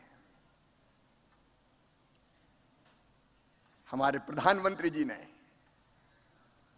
G20 के लिए भी वसुधैव कुटुंबकम का मंत्र दे दिया। और प्रधानमंत्री जी ने जो कहा वो भारत की परंपरा है। आत्मवत सर्वभूतेषु, मतलब अपने जैसा सबको मानो। सब अपने ही जैसे, मतलब अपने ही है। कोई किसी देश का हो, अगर हम सब मिलके एक हैं, पूरा विश्व एक परिवार है। ये भारत के प्रधानमंत्री नरेंद्र मोदी हमारे ग्लोबल लीडर भी कहते हैं, और वो यहां दिखा। भारत का कहना है जियो और जीने दो। हम अकेले नहीं जीते, जियो और जीने दो। और विश्व का कल्याण हो, ये तो हमारे यहां, मैं विदेशी मित्रों से मेरी बात सुन रहे होगे, ट्रांसलेशन की व्यवस्था है। हमने बच्चों को भारत के गांव में सिखाया है, धर्म की जय हो, अधर्म का नाश हो, प्राणियों में सद्भावना हो, और विश्व का कल्याण। हमने कभी केवल भारत के कल्याण की कामना नहीं की, विश्व का कल्याण हो। और G20 का जो आयोजन हो रहा है भारत की अध्यक्षता में, वो भी विश्व के कल्याण का सर्वोत्तम उदाहरण बनेगा। देखो, अद्भुत देश है भारत। हमारे यहां मतभेद होते हैं तो अभी हम लड़ते नहीं हैं। हमारे पूर्वजों ने, ऋषियों ने कहा एकम सद विपरा बहुधा वदंती। अगर मैंने कहा कि नहीं ये रास्ता ठीक नहीं है, ये ठीक है, तो हम लड़ते नहीं। उनका ठीक है, ये तुम्हारे लिए ठीक होगा, ये मेरे लिए ठीक है। मैं एक छोटा सा उदाहरण देता हूं। ईश्वर को अगर हम मानते तो उसको कहते हैं आस्तिक। तो कई लोग मानते हैं कि ईश्वर मूर्ति में आता है, इसलिए मूर्ति की पूजा करते हैं, साकार मानते हैं, भगवान साकार है। तो कुछ लोगों ने भारत में कहा कि ये साकार नहीं, भगवान एक मूर्ति में कैसे आ सकते हैं, वो तो सृष्टि के कण कण में निराकार हैं। तो उनका तुम भी सही हो, तुम साकार को मानो तो ठीक है, हम क्या नहीं मानते। किसी ने कहा तो निराकार को मानो, क्या दिक्कत है। लेकिन हमारे यहां एक और हुए चारवाक, जिनने कहा यावत जीवेत सुखम जीवेत ऋणम कृत्वा घृतम पीवेत भस्मीभूतस्य देहस्य पुनर्जन्म कुतो। जब तक जियो सुख से जियो, उधार लेके भी घी पियो। ये शरीर तो माटी में मिलने वाला है, पुनर्जन्म नहीं होता। तो उनको हमारे यहां सूली पे नहीं लटकाया, ये कहा कि यार इसने भी नया विचार दे दिया, ये भी महर्षि है, तुम भी सही हो, ये भारत है। और उसी भारत के प्यार से मध्य प्रदेश ने आपको बुलाया। मुझे कहते हुए प्रसन्नता है, ग्लोबल इन्वेस्टर समिट में 10 पार्टनर कंट्री में उनको धन्यवाद देता हूं। Japan, Canada, Netherland, Guyana, Mauritius, Bangladesh, Zimbabwe, Suriname, Panama, Fiji, सबने अपने स्टॉल भी लगाए। 35 देशों के या तो एम्बेसडर या काउंसलेट जनरल या डिप्टी चीफ ऑफ मिशन उपस्थित रहे। 84 कंट्रीज ने पार्टिसिपेट किया है। 447 इंटरनेशनल बिजनेस डेलीगेट्स और 401 इंटरनेशनल बायर्स शामिल हुए। अभी बायर सेलर मीट के समय में चला गया तो ऐसी भीड़, ऐसे प्रेम से बैठे थे लोग, आपस में चर्चा कर रहे थे।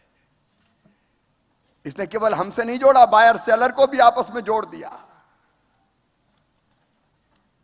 लगभग 5000 से ज्यादा डेलीगेट आए। मुझे बताया कि जो एग्जीबिशन लगी 7000 से ज्यादा लोगों ने देखी। और सचिन जी यहां बैठे, G20 भी सारे के सारे 20 देश आए। G20 के बिजनेस डेलीगेट्स ने भाग लिया। एग्जीबिशन में आप जरूर जिनने नहीं देखा हो जरूर देख के जाना, अद्भुत है दोनों एग्जीबिशन, डिजिटल भी और मध्य प्रदेश पे आश्रित भी। 2600 से ज्यादा B2B मीटिंग हुई, 200 से ज्यादा B2G मीटिंग हुई, जिसमें 5000 से अधिक व्यापारी प्रतिनिधियों ने भाग लिया। अलग अलग हमारे सेक्टोरियल सेशंस 20 क्षेत्रों पे हुए। आपने किसी न किसी में भाग लिया होगा। Vendor development programme, 1-to-1 meeting और जो सेक्टोरियल सेशंस है उनके डिटेल में नहीं जाऊंगा, कई 20 हुए, आपने कई ने भाग लिया होगा। और इंदौर अद्भुत है। मैं सचमुच में कहता हूं, इंदौर से मध्य प्रदेश में निवेश का नया दौर प्रारंभ हो रहा है। और अभी तो हम आंकड़े लगातार गिनते जा रहे हैं, कितना इंटेंशन ऑफ इन्वेस्टमेंट, कितने लगातार आते जा रहे हैं। जाते जाते भी लोग कह रहे हैं नहीं अब तो मध्य प्रदेश में ही करेंगे। एक अद्भुत वातावरण है, विश्वास का वातावरण, निवेश की आइडियल डेस्टिनेशन है मध्य प्रदेश है। इसलिए तो प्रधानमंत्री जी ने कल कहा था मध्य प्रदेश अजब है, मध्य प्रदेश गजब है और मध्य प्रदेश सजग है। अजब इसलिए कि 18 साल में हमने शून्य से शिखर तक का सफर तय किया है, गड्ढे वाली सड़कों से लेकर शानदार हाईवेज तक और गंदगी के ढेर से स्वच्छता के शिखर तक का सफर। मैं प्रदेश की 8.5 करोड़ जनता को बधाई देता हूं, मध्य प्रदेश वासियों को बधाई देता हूं, इंदौर वासियों को बधाई देता हूं। इंदौर भी क्या है भैया, सचमुच में अद्भुत। बीमारू से हम मध्य प्रदेश अब अग्रणी राज्यों में, जैसे आपको बताया 19% से ज्यादा ग्रोथ रेट हमारी।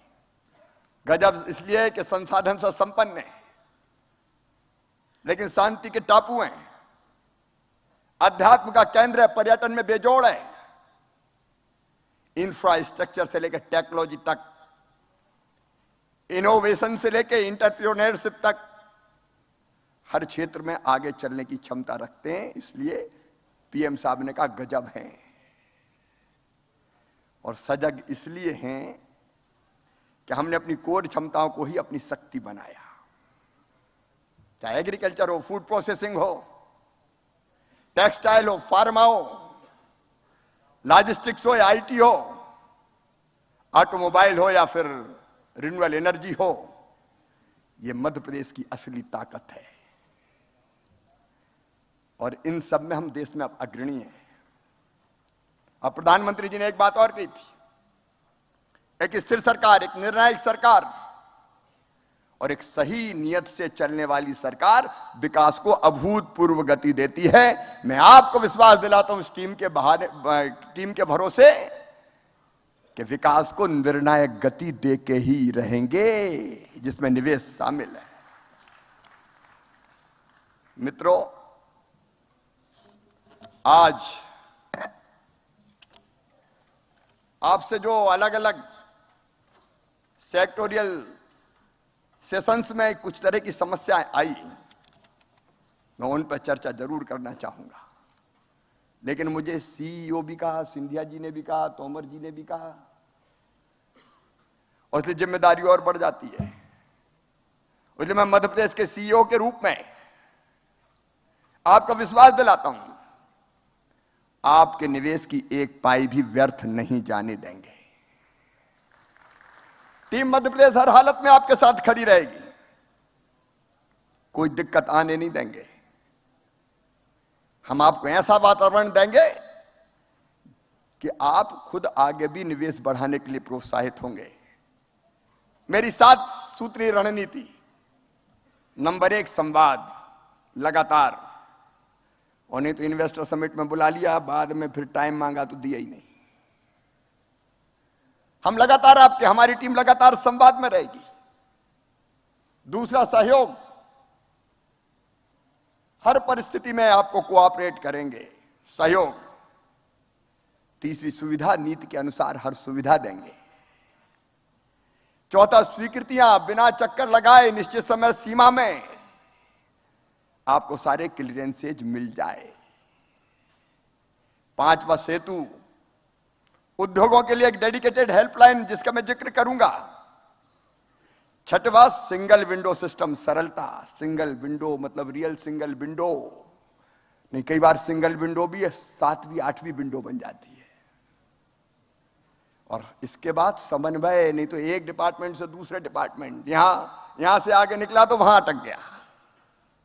लेकिन समन्वय विभिन्न विभागों के बीच, विभिन्न एजेंसीज के बीच, यह हमारी रणनीति है।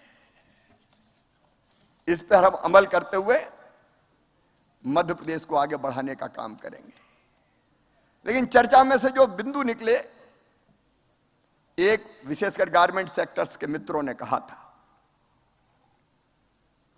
और एक बात सच भी है, ये बात हमारे स्टार्टअप्स पे भी आज सत्र हुआ। कई बार पूंजी कम है, और कम पूंजी में आप जमीन भी खरीद लो, आप बिल्डिंग भी बना दो, तो फिर मशीनरी के लिए पैसा कहां से लाओ? और इसलिए हर एक को जमीन क्यों खरीदनी पड़े, हर एक को बिल्डिंग क्यों बनानी पड़े? इसलिए हम गारमेंट सहित आईटी इनेबल्ड सर्विसेज सेक्टर में तो प्लग एंड प्ले की फैसिलिटी दे रहे थे, लेकिन गारमेंट सहित बाकी क्षेत्र में भी हम प्लग एंड प्ले की सुविधा विकसित करेंगे। और वो सरकारी सेक्टर में भी करेंगे, और प्राइवेट सेक्टर भी आना चाहे तो उसका भी स्वागत करेंगे, ताकि मेरे बच्चों को बड़ी पूंजी ना लगाना पड़े। बना बनाया अगर स्थान उसको मिल जाए तो अपनी मशीन लगाए और काम प्रारंभ कर दे। ये plug and play facility create करेंगे। और दूसरी चीज मैं बहुत महत्वपूर्ण मानता हूं, कई तरह की कठिनाई आती है, उन कठिनाइयों को अगर आए तो हर कठिनाई के लिए लोग भोपाल आए, ये जरूरी नहीं है। मैं अपने इन्वेस्टर मित्रों को या जो इन्वेस्टमेंट करना चाहते हैं उनको ये कह रहा हूं, आपके पास अगर कोई निवेश के क्षेत्र में समस्या आती है तो उसके समाधान के लिए इन्वेस्ट MP-Gov इन पोर्टल पर how can I help you की विंडो खोली जा रही है। आप अपनी समस्या का उल्लेख करें, उसके बाद मेरी टीम आपसे संपर्क करेगी, और जब तक संतोषजनक समाधान नहीं होगा हम फॉलो अप करते रहेंगे। और महीने में एक दिन मैं खुद भी जो समस्या आई उनकी समाधान हुआ कि नहीं हुआ उसकी समीक्षा करूंगा। मैं समझता हूं ये निवेश के लिए बहुत महत्वपूर्ण होगा। और नंबर 3, मध्य प्रदेश में ईज स्टार्टिंग बिजनेस और ईज ऑफ डूइंग बिजनेस को सुनिश्चित करने के लिए मेरी सरकार प्रतिबद्ध है। और इसी क्रम में हमने एक बड़ा निर्णय लिया है। और वो बड़ा निर्णय यह है कि हमारे चिन्हित अधिसूचित क्षेत्रों में, चाहे वो हमारे औद्योगिक क्षेत्र हो और चाहे हमारे एमएसएमई हो, मैं ये कह रहा हूं कि उद्योगपतियों को जमीन मिल गई तो उद्योग लगाने के लिए कोई अनुमति नहीं लेनी पड़ेगी, कोई अनुमति लेने की जरूरत नहीं। क्लियरेंस के लिए घूमते रहो कई दिन तक, आपको इंडस्ट्रियल स्टेट में जगह मिल गई, एमएसएमई की जगह मिल गई तो कोई अनुमति नहीं लेनी, काम शुरू करो। अरे इन्वेस्टर पर भी भरोसा करो भाई, वो जमीन उठा के थोड़ी ले जाएंगे कोई। तो इस पे ताली बजाना तो जोर से बजाओ। अपन तो इनफॉर्मल बात कर रहे हैं क्योंकि कहीं ने बताया कि आ रही समस्या, अब इसकी क्लियरेंस, अब उसकी क्लियरेंस, क्लियरेंस में ही क्लियर हो जाता है मामला कई बार। अब अटकने नहीं देंगे, भटकने भी नहीं देंगे। ये लगाओ, जो नियम प्रक्रिया खुद ही पालन करो, आप पर भरोसा पूरा। और इतना ही नहीं, जो डीम्ड स्वीकृतियां के कंप्लायंस है उनके संबंध में भी उद्योग की स्थापना से लेकर 3 साल तक कोई भी सक्षम अधिकारी उद्योगों का निरीक्षण नहीं करेगा। इस पे भी जोर से ताली बजा। मेरा भाव समझ गए होंगे आप। वो नहीं तो इंस्पेक्टर साहब आ गए, दिखाओ। अब बेचारे को लगाए उद्योग, देर नहीं हुई, बताओ। अब बताओ में ये हालत खराब हो जाती है उसकी। चेक करो, कोई चेक फेक नहीं जी, पूरा भरोसा आप पे। आप आइए, इन्वेस्टमेंट कीजिए, लगाइए, अनुमति की जरूरत नहीं है और कोई निरीक्षण परीक्षण की भी जरूरत नहीं है। नियम और प्रक्रियाओं का आप पालन कीजिए, मामा को आप पे पूरा विश्वास है। आइए, क्योंकि बाधाओं को दूर करना हमारा काम है। फैक्ट्री लाइसेंस, डेवलपमेंट प्लान का अप्रूवल, भूमि आवंटन स्वीकृति, boiler registration, fire NOC, trade licence, नई हाई टेंशन लाइन कनेक्शन की स्वीकृति। तो पता चला बिजली वाले नहीं मिल रहे कई दिन तक। औद्योगिक क्षेत्र में भवन निर्माण, building permission, recycling treatment, solid waste management, नए डीजल जनरेटर सेट इंस्टॉल करने की परमिशन। अब तो आप पे भरोसा है यार, आगे बढ़ो। अपन को मध्य प्रदेश को आगे बढ़ाना है, मिलकर बढ़ाना है। और दुनिया के प्रगति और विकास की मैं कामना करता हूं। मेरा पूरा विश्वास है कि प्राइम मिनिस्टर श्रीमान नरेंद्र मोदी जी के नेतृत्व में भौतिकता की अग्नि में दग्ध विश्व मानवता को भारत शांति के पथ का दिग्दर्शन कराएगा। हम दुनिया की प्रगति और विकास में भी योगदान देंगे और यहां भी मध्य प्रदेश समृद्ध बने, विकसित बने, आगे बढ़े। हम गरीब फरीब अब नहीं रहेंगे, बहुत हो गया जी। हम भी आगे बढ़ेंगे। पर कैपिटा इनकम अभी 1,37,000 है, अभी बहुत बढ़ाना है। हमारे बच्चों को रोजगार, वो खुद उद्योग लगाएं या लगने वाले उद्योगों में अपने टैलेंट का इस्तेमाल करें। आज मुझे प्रसन्नता है ये कहते हुए मेरे बेटा बेटियों, जो हमारे पास इंटेंशन ऑफ इन्वेस्टमेंट आए हैं, मैं अब उसका उल्लेख करना चाहता हूं। रिन्यूएबल एनर्जी, नवकरणीय ऊर्जा में 6,09,478 करोड़ के 11,84,954 लोगों को रोजगार मिलेगा। Urban infrastructure 2,80,753 crore. अरे धन वर्षा हो रही है तो ताली वर्षा भी हो जाए। 4,50,127 को रोजगार। Food processing, agri processing 1,06,149 crore, 2,20,160 रोजगार, आईटी और आईटी के साथ जो एलाइड सेक्टर है 78,778, 2,22,371 को रोजगार, केमिकल और पेट्रोलियम उत्पाद 76,769 करोड़, 71,704 रोजगार, सर्विसेज में 71,351 करोड़, 1,66,700 रोजगार, ऑटोमोबाइल इंजीनियरिंग और EB electric vehicle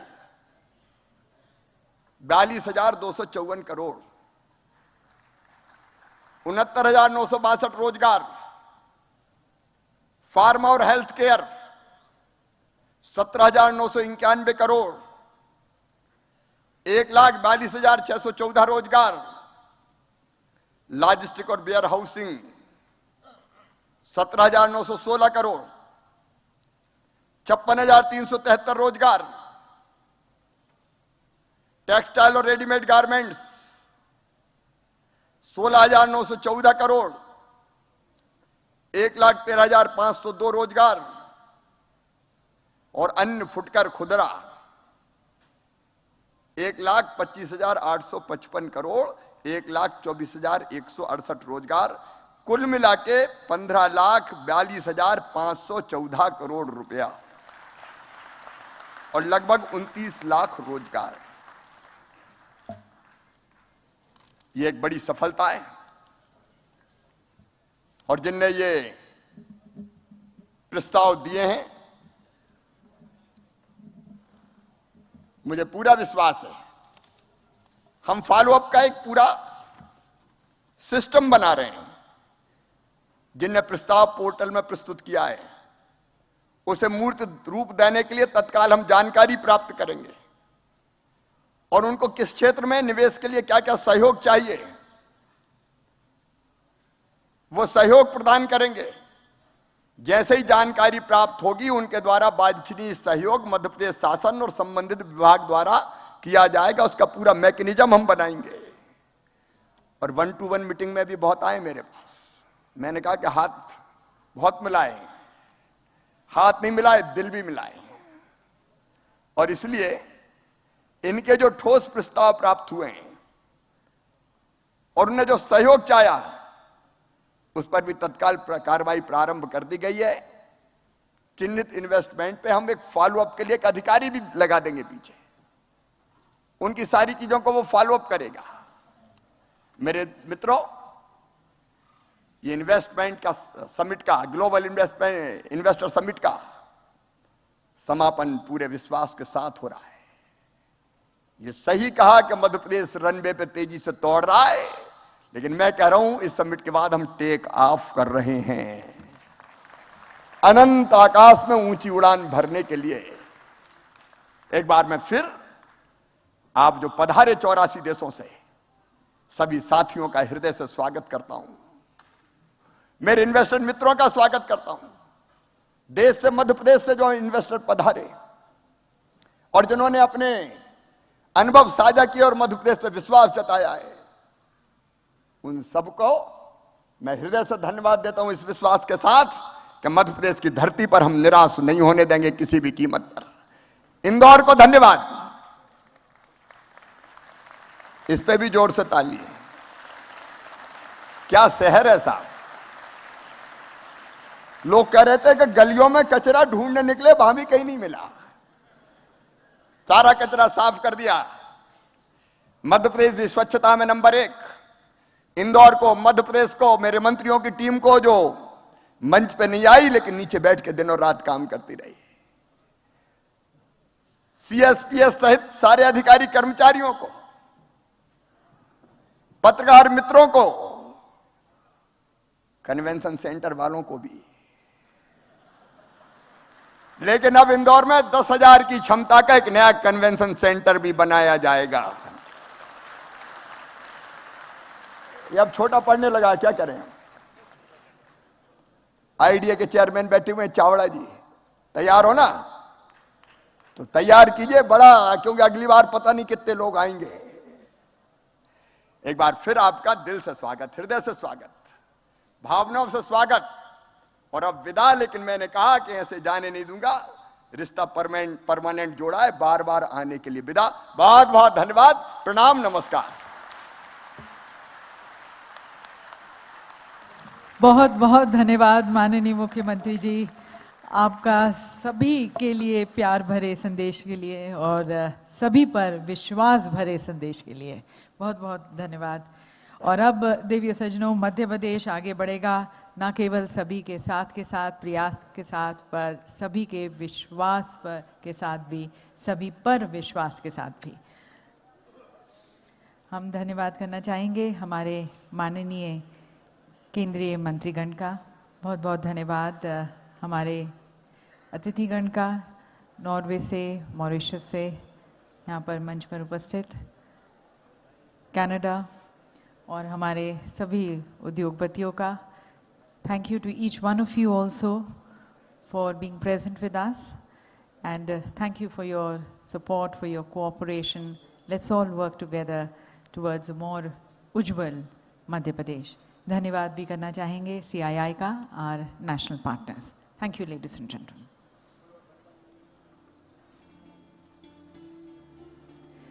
ladies and gentleman, हमारी एग्जीबिशन ऑन रहेगी। आपसे निवेदन है, जैसे कि माननीय मुख्यमंत्री जी ने भी कहा, एग्जीबिशन ज़रूर देख के जाएं। एग्जीबिशन ऑन है, कल्चर स्ट्रीट भी।